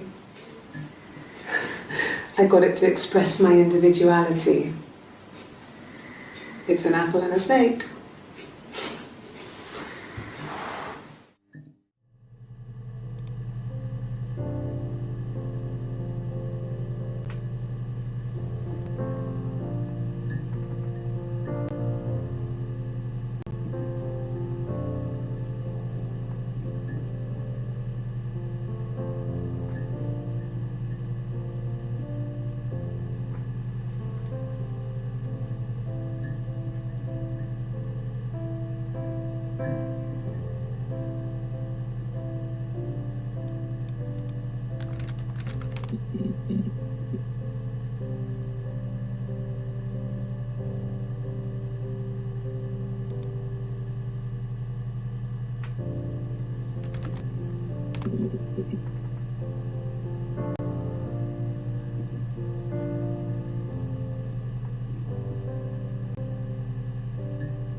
There was a conference, something to do with double glazing, in Oxford.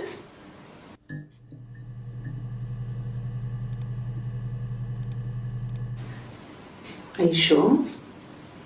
What would he be doing in Oxford if there was no conference? I remember calling him. He said it was boring and he spent most of the time at the bar. It was supposed to be a secret. Just because Simon is dead doesn't mean I have to give up all his secrets. It doesn't have anything to do with what happened to Simon. No one murdered my husband because he cheated his expenses for a romantic weekend in Oxford.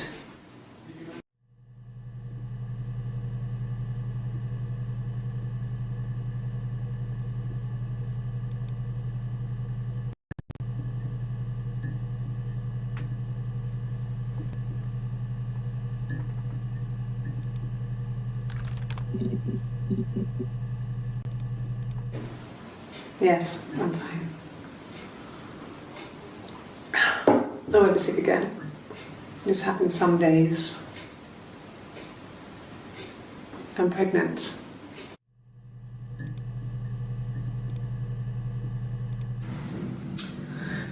I was living in the attic. The prayer.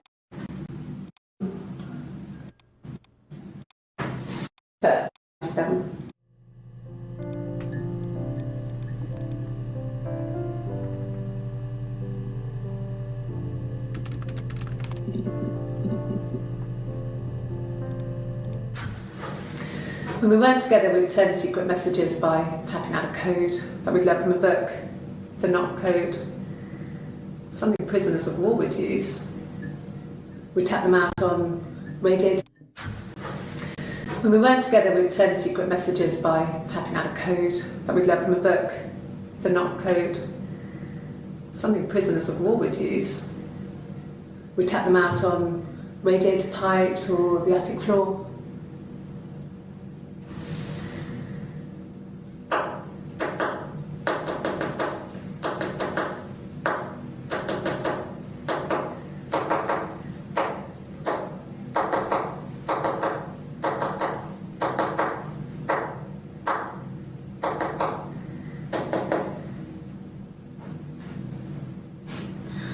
Dad thought we had mice, but they couldn't find any. Bought a cat anyway.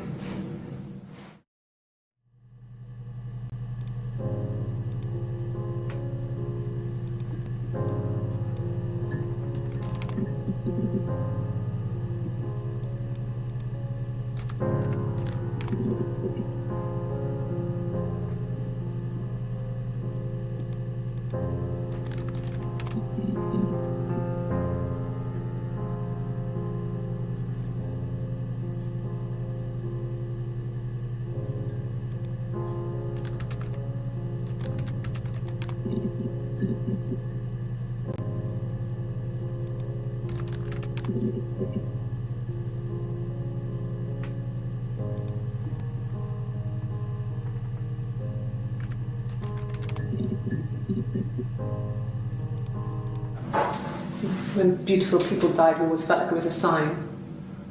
You remember Princess Grace? Grace Kelly? She died in a car crash the year before we met Simon. We used a Ouija board to speak to her, and that gave us the power to find him. That's what we thought then. That people who died tragically leave some kind of magic behind. We used to share dreams. We used to wake up and write them down in our diaries immediately and compare them.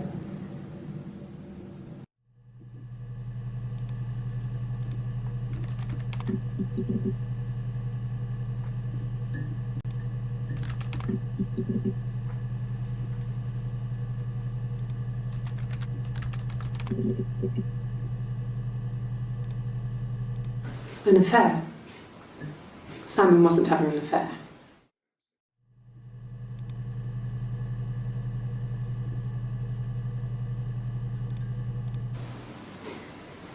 You're reaching here.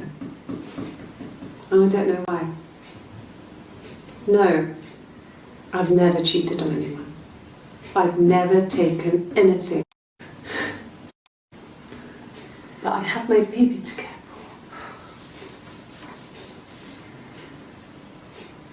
for. Why are you trying to make me sad? Why are you so obsessed with sex and affairs? Is this your thing? And what did your wife do? I killed Simon because he was having an affair. Well, I didn't kill him. I wasn't even there. I was in Glasgow worrying about whether my baby was still growing inside me. I mean, why would I kill Simon? I loved him.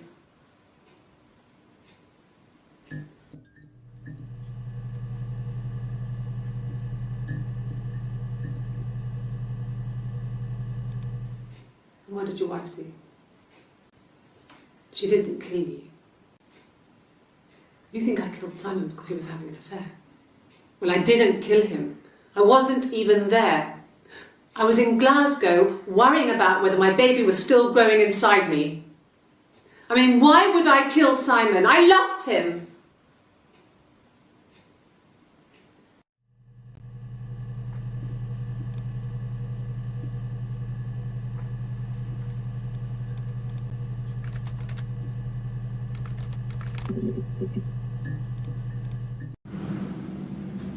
Mother wanted me to grow my hair long, but I kept cutting it myself. I wanted to look like my reflection. She always had short hair when she was little. Mother would hide the scissors, but I would find a way. Cut it with a bread knife, something like that. My reflection would always leave her house and go on adventures, but I never could. Mother taught me at home, and I had books and TV.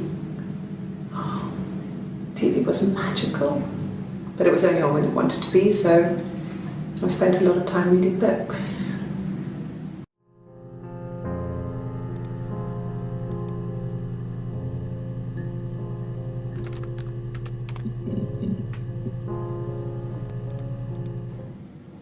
Mum and Dad never knew what was going on. We got so good at it. We were so in sync that we'd use each other to cheat. If one of us had a hangover, the other one would go to school. Whoever was best at a subject would sit the exam. There were lots of differences between us. Some things one is better than the other at.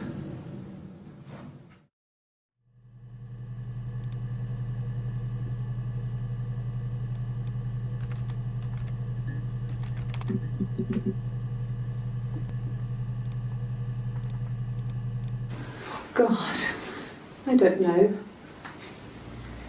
Could be anyone. Maybe someone followed him back from the pub. But why would he let them in? Doesn't make sense.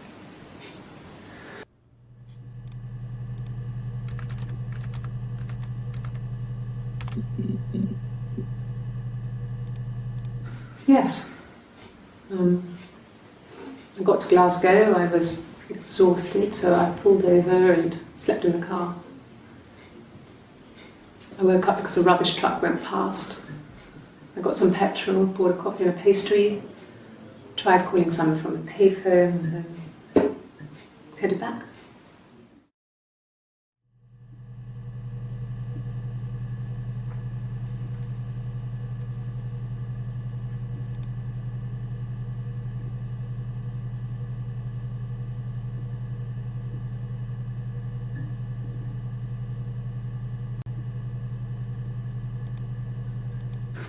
No, I don't think so.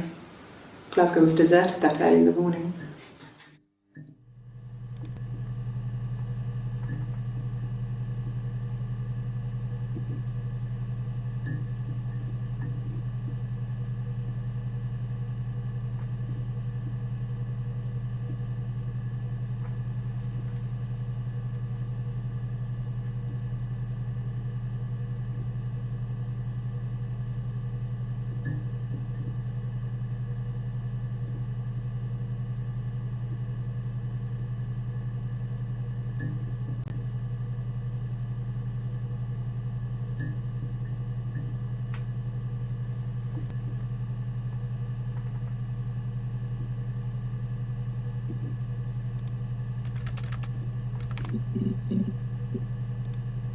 No, no cat.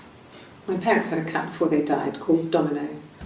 It was this little black thing with white dots. And we never did anything about the cat flap, but if you were thin, you could maybe squeeze through it.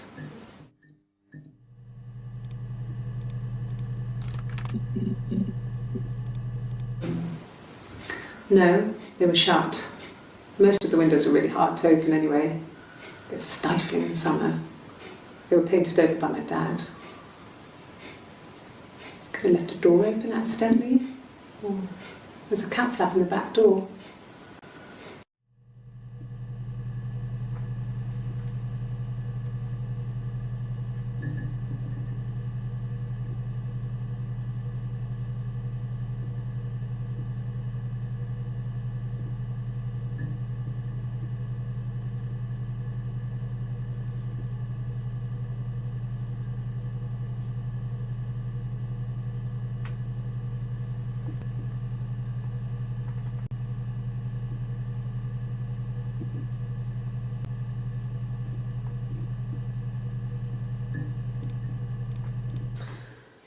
This other person doesn't exist. I don't know what the blonde wig is, but it could be anything. Have you looked at the cat flap?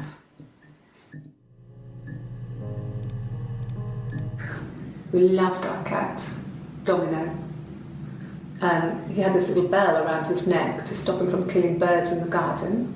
And we used to write each other notes and put them in the bell, and we could send them to each other. Mum found some of the notes once, and she thought I was just writing to myself because our handwriting was identical. And we had our own words for things, so she didn't quite understand them anyway.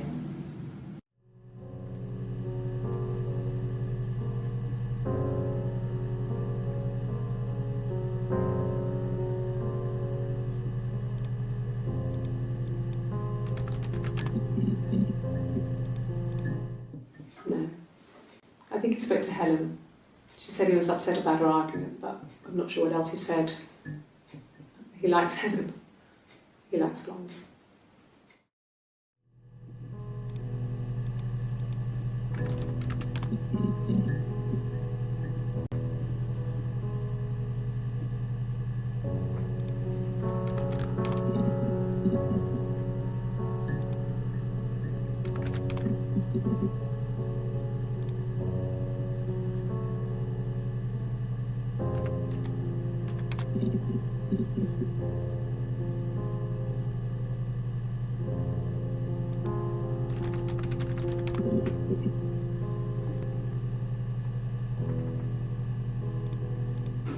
No.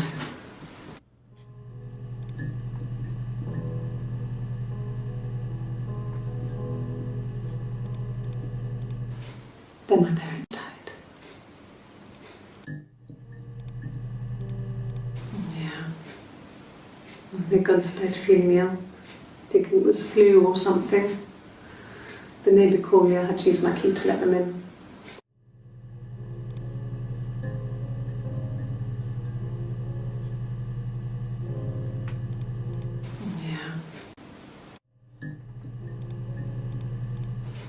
Then my parents died.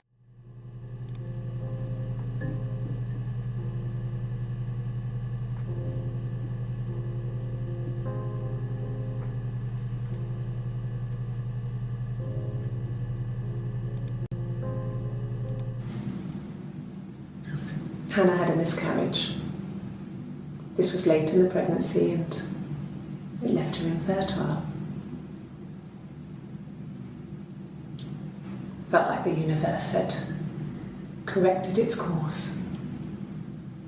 We were aligned again. But Hannah and Simon were still living with his parents. They were married. Simon had a job at the Glaziers now. Eric had given him a full-time position after he left school. And then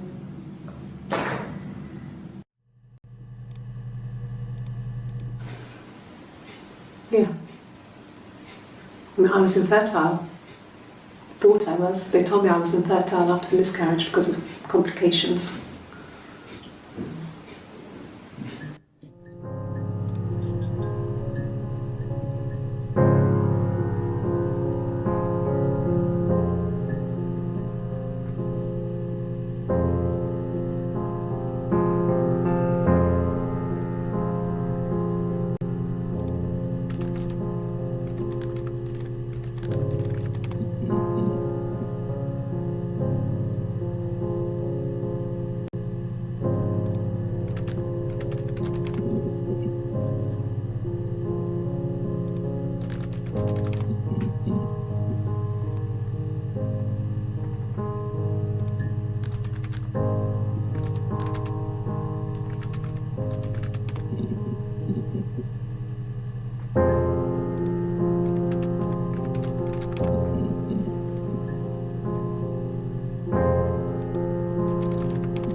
Florence took me home with her. Mother hadn't been expecting twins and had a healthy baby. I guess she was just happy for Florence to clean up, take away the evidence that this was anything but a happy occasion.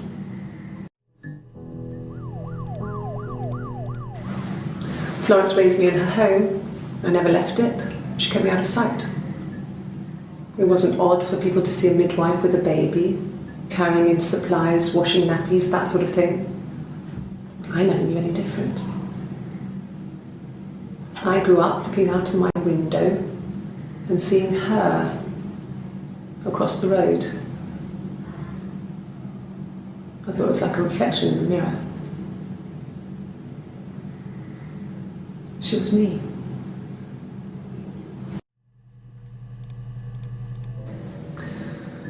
Florence was a warm, kind person, but she was broken, I guess. When I found her diary, I also found a biscuit tin with other stuff in it, older papers, letters, that kind of thing. Her story wasn't there. I never really spoke to her about it. I was far too young to really understand, I guess. I just put it together later, once I was older. She had loved children, planned to have a large family, but her husband died in the war. And that was back when you married for life. She never felt like she could marry again. Isn't that strange? She was a widow from her 20s. But, I mean, I guess it was different then. You know, you married for life and she felt she could never marry again. I guess it was harder, a war widow. Honor the dead. I don't know, maybe there was more to it than that. No, it was just me and her. Eve was the name they were going to call their first child. They talked about it and were going to try when he came back. Florence's family had a history of firstborn girls, so they were convinced it was going to be a girl. It's hard to know if this is all true. These are stories I remember, that I read when I was a child. Maybe I misread, maybe I misunderstood. Sometimes it's hard to remember what happened last week. They talked about it and were going to try when he came back. Florence's family had a history of firstborn girls, so they were convinced it was going to be a girl. It's hard to know if this is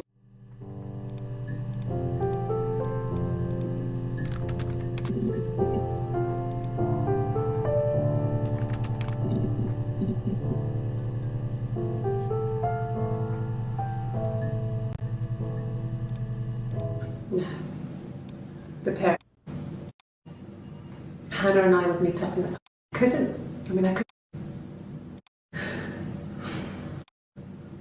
But it was deep. When we met up, it was disturbing. For the first time, my reflection, if anything, I was getting skinnier. We had the right thing to do. We agreed that her and Simon would get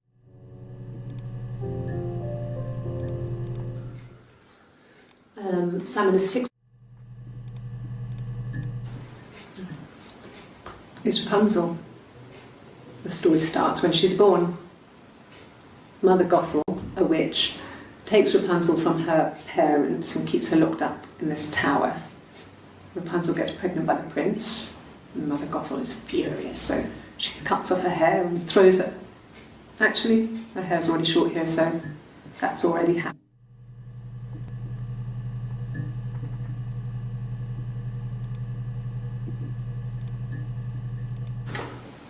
What kind of hairs?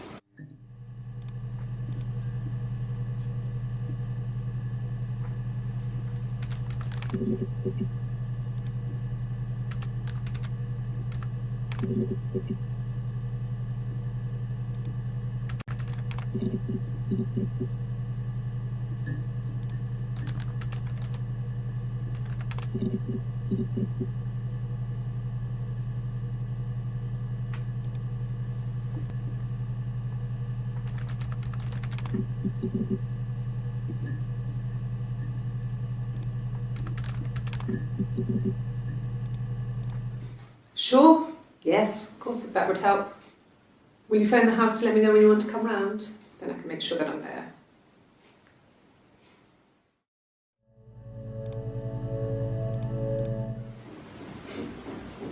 I wasn't in the house.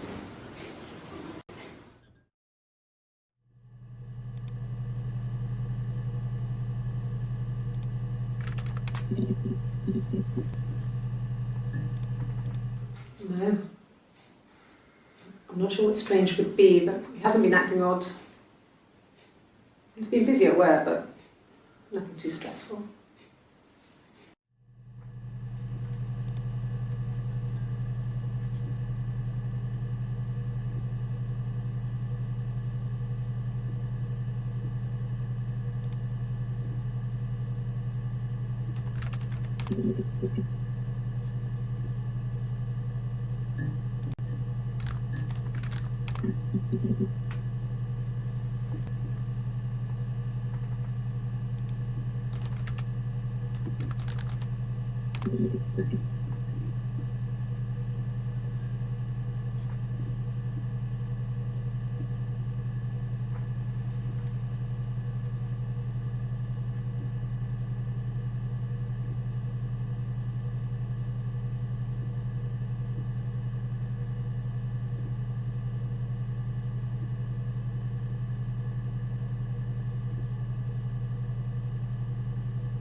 A wig?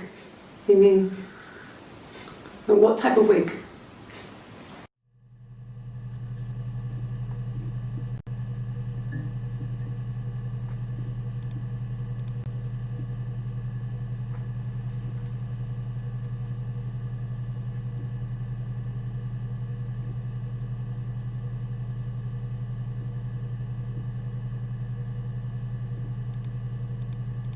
No, I've never worn a wig. What kind of wig?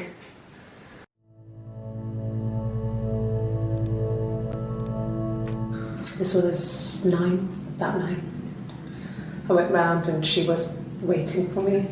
She was furious and so angry, the kind of anger you can only have towards yourself. We screamed at each other, argued, cried, we fought. I hit her back, left a bruise. I had my wig on from performing, she tore it off. Eventually, we grew tired of fighting and I left.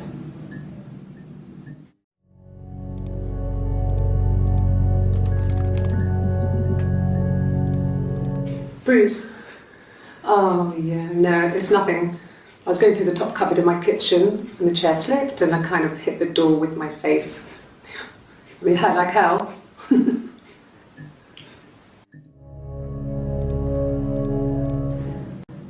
If one of us got hurt, the other one would have to be hurt too.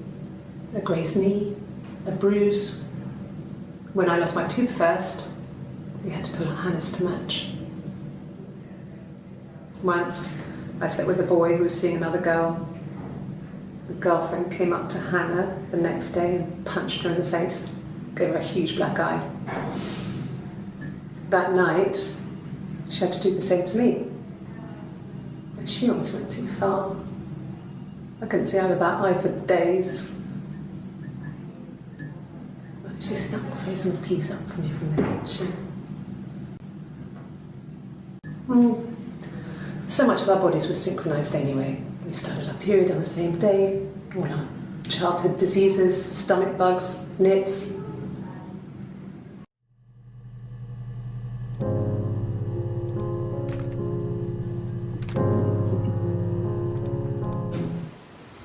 No, they were shut anyway. Stifling. They were painted. Coincidentally, there's a cat flap in the back door. No, no cat.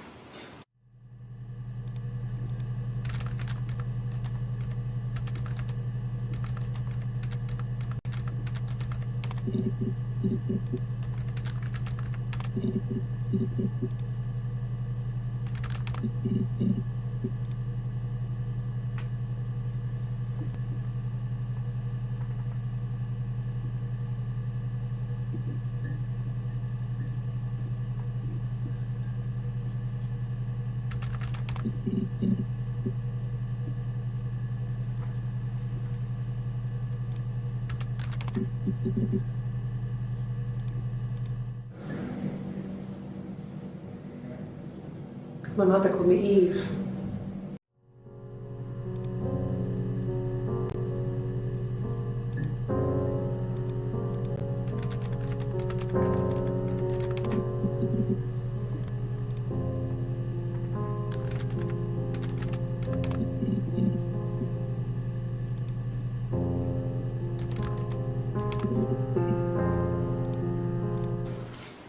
I thought it made me sound suspicious.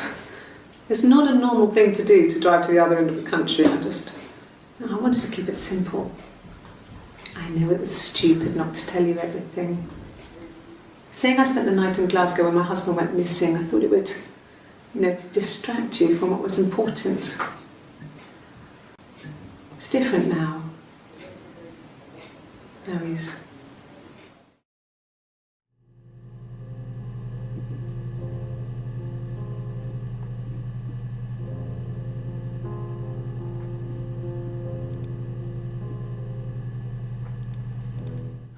Like I said, I think I was popping out to get something, ran out of something, had to grab something.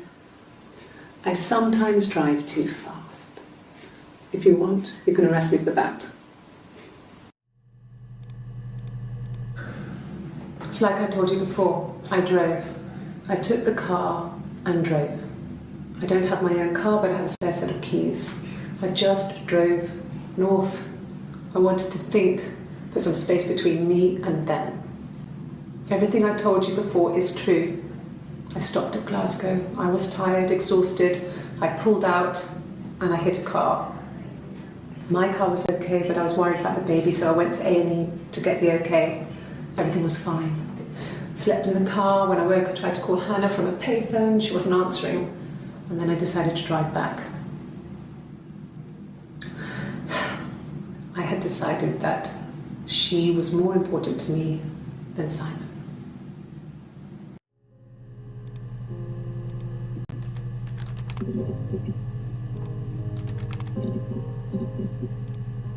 Yes, I always pull it shut and then lock the bigger lock with the key. Yes, I always pull it shut and then lock the bigger lock with the key.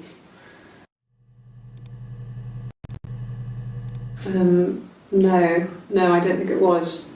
I turned the key, but it was already unlocked.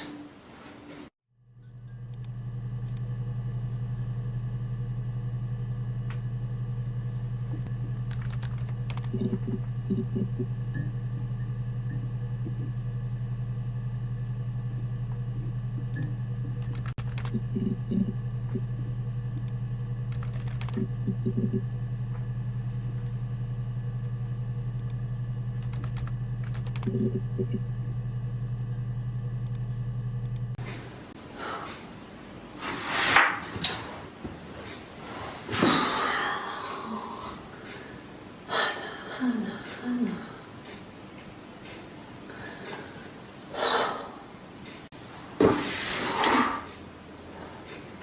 are you doing talking about Eve?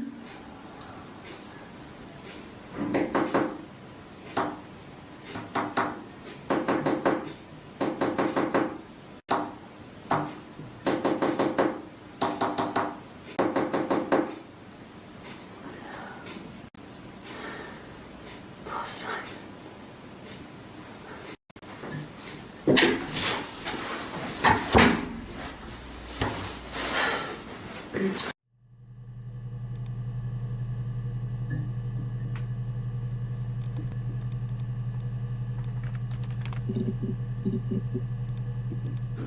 Yeah, when I was at school.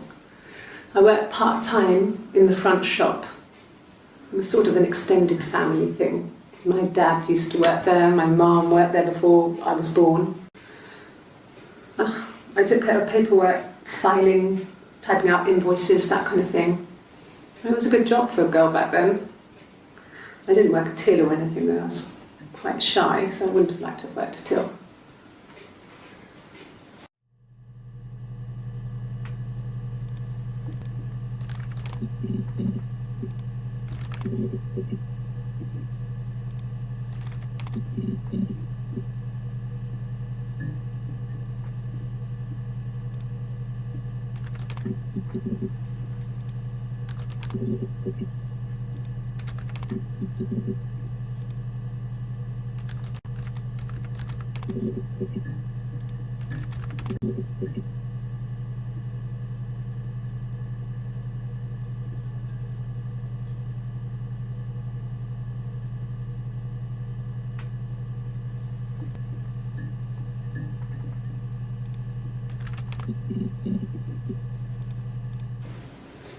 I mean, I don't know.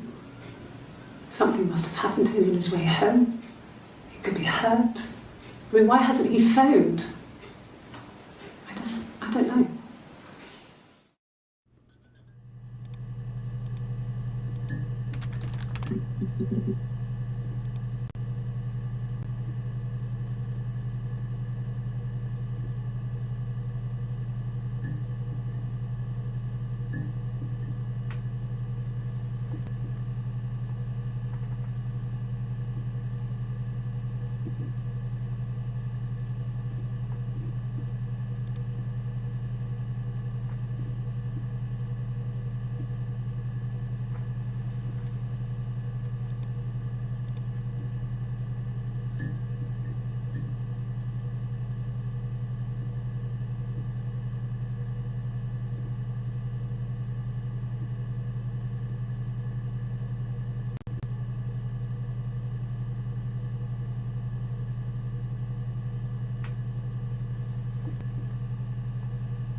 Can I leave?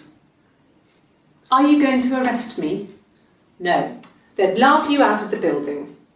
A lawyer would make mincemeat of you.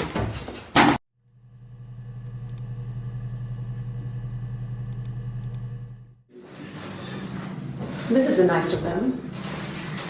This is where you take people when it's time to arrest them.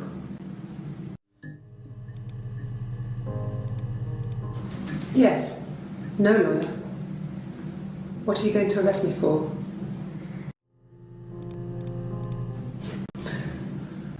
Can you arrest someone who doesn't exist?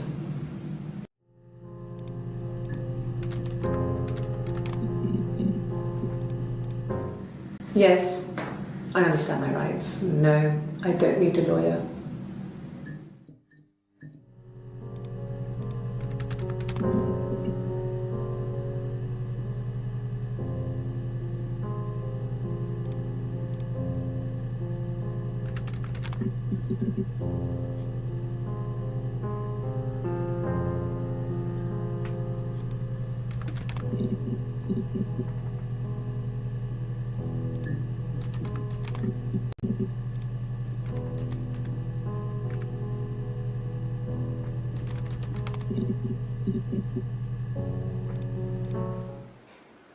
A black coffee, thanks. No sugar. I'm sweet enough as it is.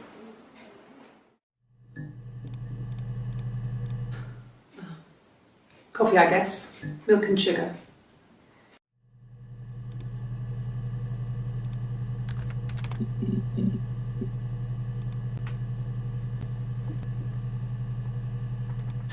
Could I have a cup of tea?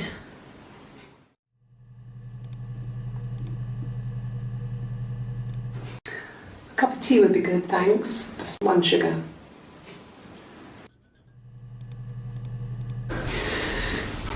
Maybe a fresh cup of tea? Oh, okay. I parked up on the street. It was busy, so I parked down.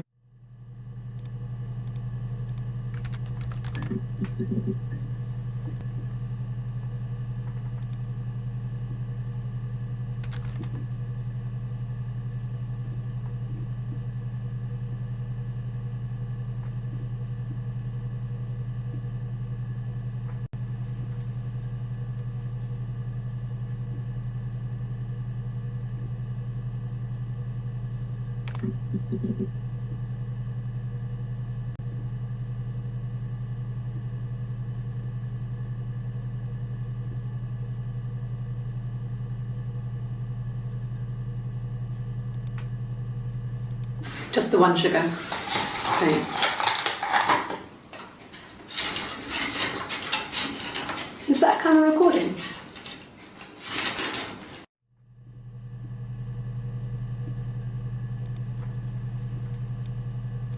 Just the one sugar. Thanks.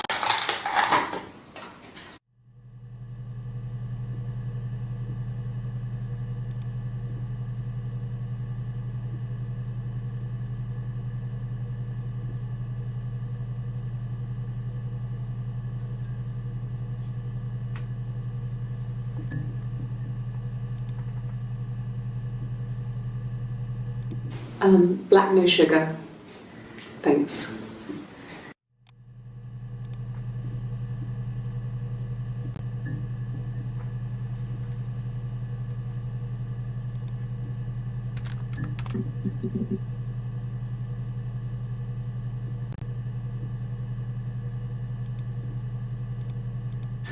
Could I have a cup of tea?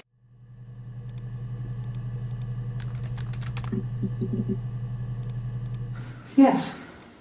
No.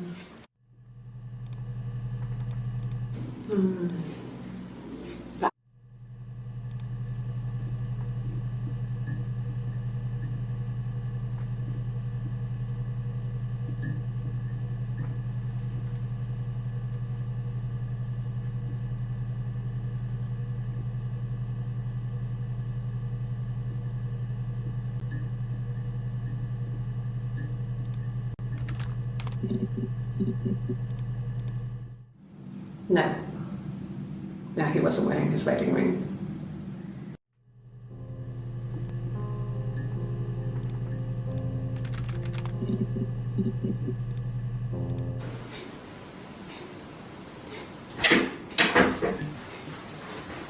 Is that camera recording?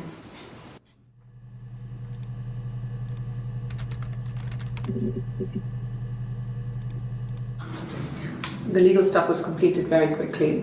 Hannah moved back in with Simon. Eric gave Simon the week off to help with the move. He decorated, modernised wallpaper, curtains. Hannah insists the attic be left as it was, dollhouse and all. Simon never went up there.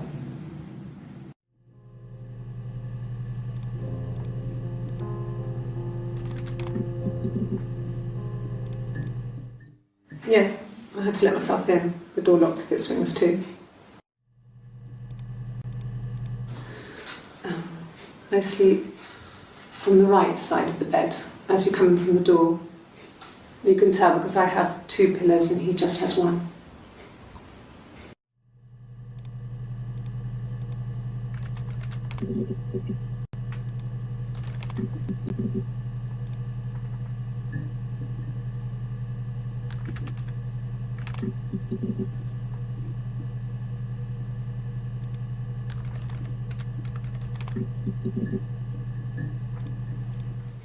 Simon never cheated on me. He was devoted to me, and I was devoted to him. Nothing in life is easy. We were good to each other.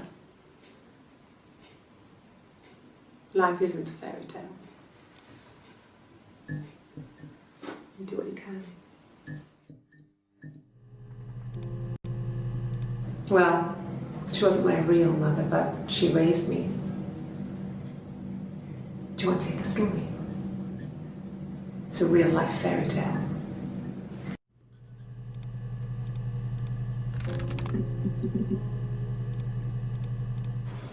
Okay. There's a girl and she's staring out of the window. She's sad. She's trapped. She's here. She's looking out the window because her mother won't let her out. I would have been a good mother. I was young, but I would have been a good mother. She was a girl, by the way, the baby. We were going to call her Sarah. Simon wanted to call her Ava after his nana, but I didn't want her to have a symmetrical name.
No.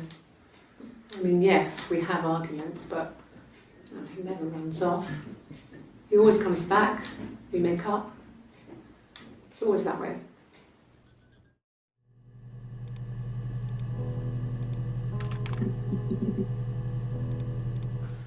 There's married couple stuff.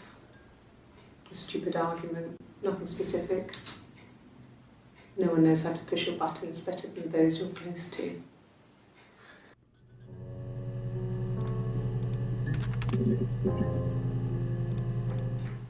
Really? Go on then. Take the cup. Run your fingerprints. They'll match. How can you do it?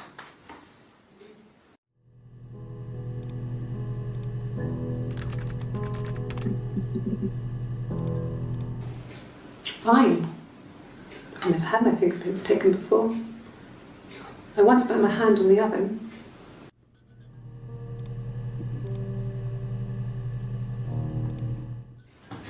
Fingerprints.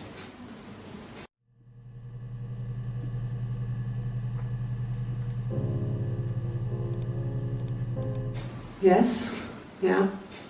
I would have cleaned them. I changed the sheets too. Were the fingerprints in all those places? Yes, yeah. I would have cleaned them. I changed the sheets too. Were the fingerprints in all those places?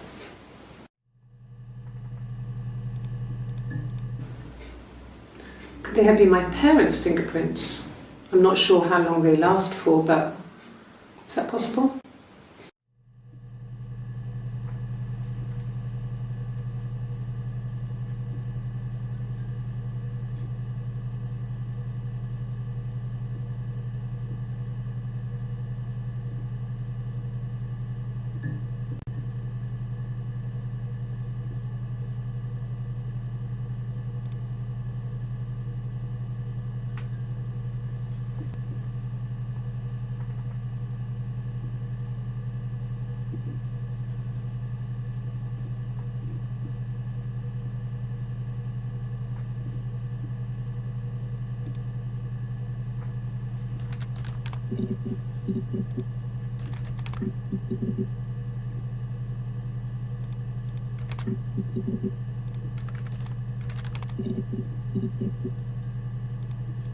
Yes. He left after the argument. It was about 8 o'clock.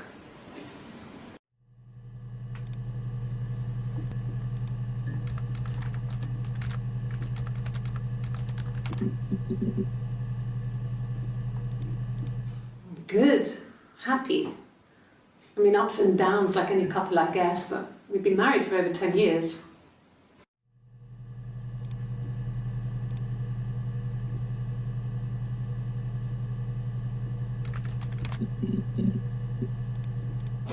Well, I don't know. I probably had to pop out and get something, that's why I was speeding. And that wouldn't have been noted on my timesheet. But I really can't remember back to February.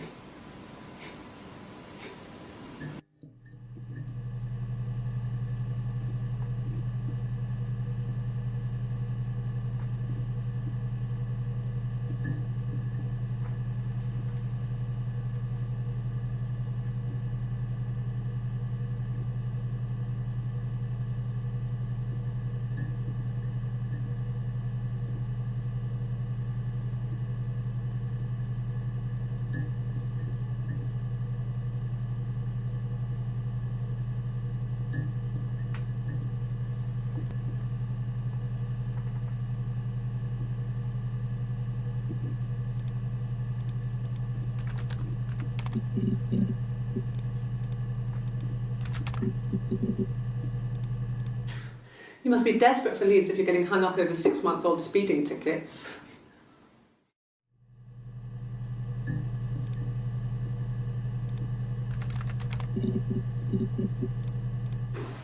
Well, I remember the ticket, of course. I paid it without telling Simon. Didn't want to get told off. And they put points on the licence.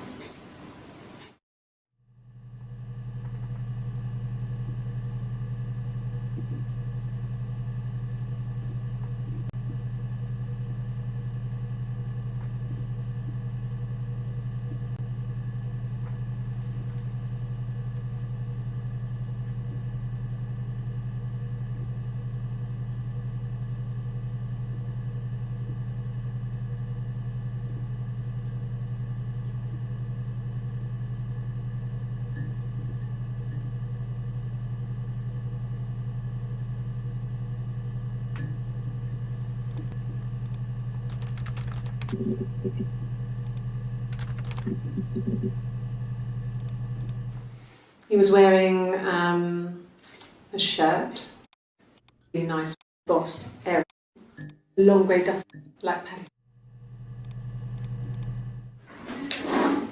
What? Eric. That.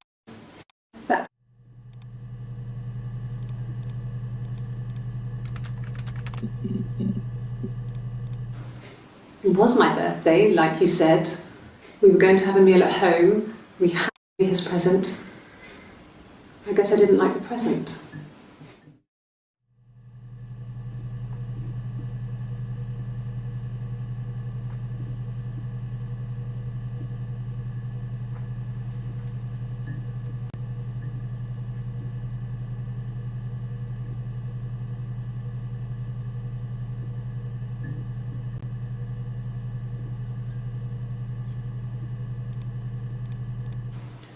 It wasn't the present so much, it was one of those arguments that had been simmering for a while. The present was a mirror, a nice mirror.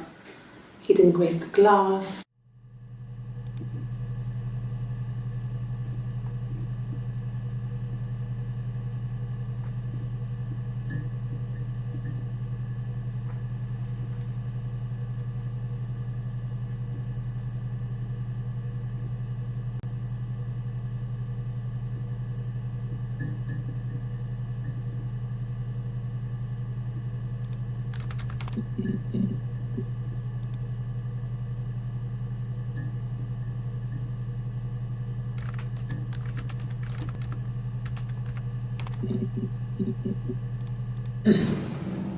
Yes. The first time we saw each other, it was strange. We both realised at the same moment, I think. We must have seen each other before, but there was this instant when we first realised it wasn't a reflection. The reflection was staring back. I think I was 5. It was my birthday. My reflection was wearing a party hat and waving.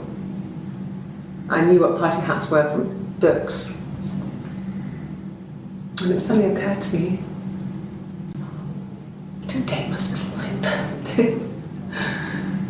I waved back and we just spent ages waving at each other and copying each other's movements.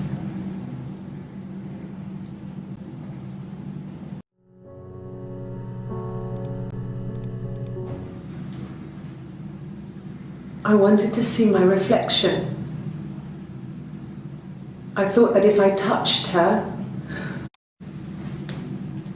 we would be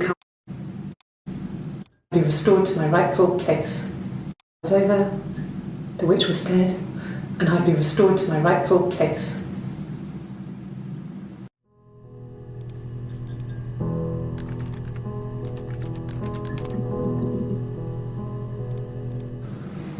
Fairy tales. Stories about lost princesses, evil witches, magical mirrors and lost children. So you see, even before I knew the truth, I'd found it in those stories.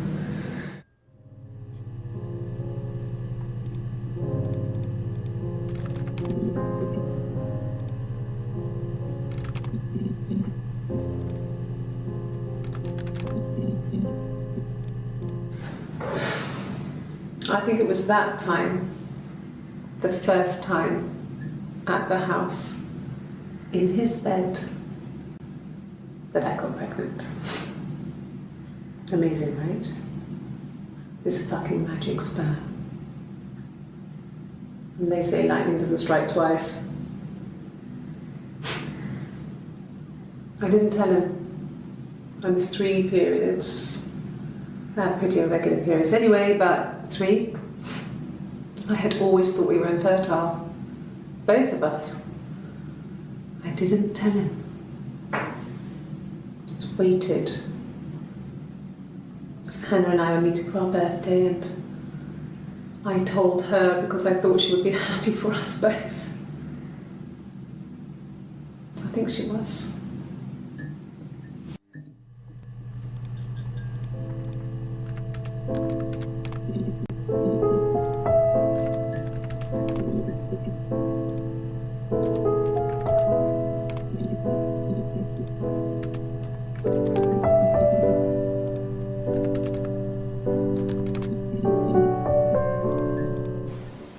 Okay, sounds weird. I'm not great at making up stories.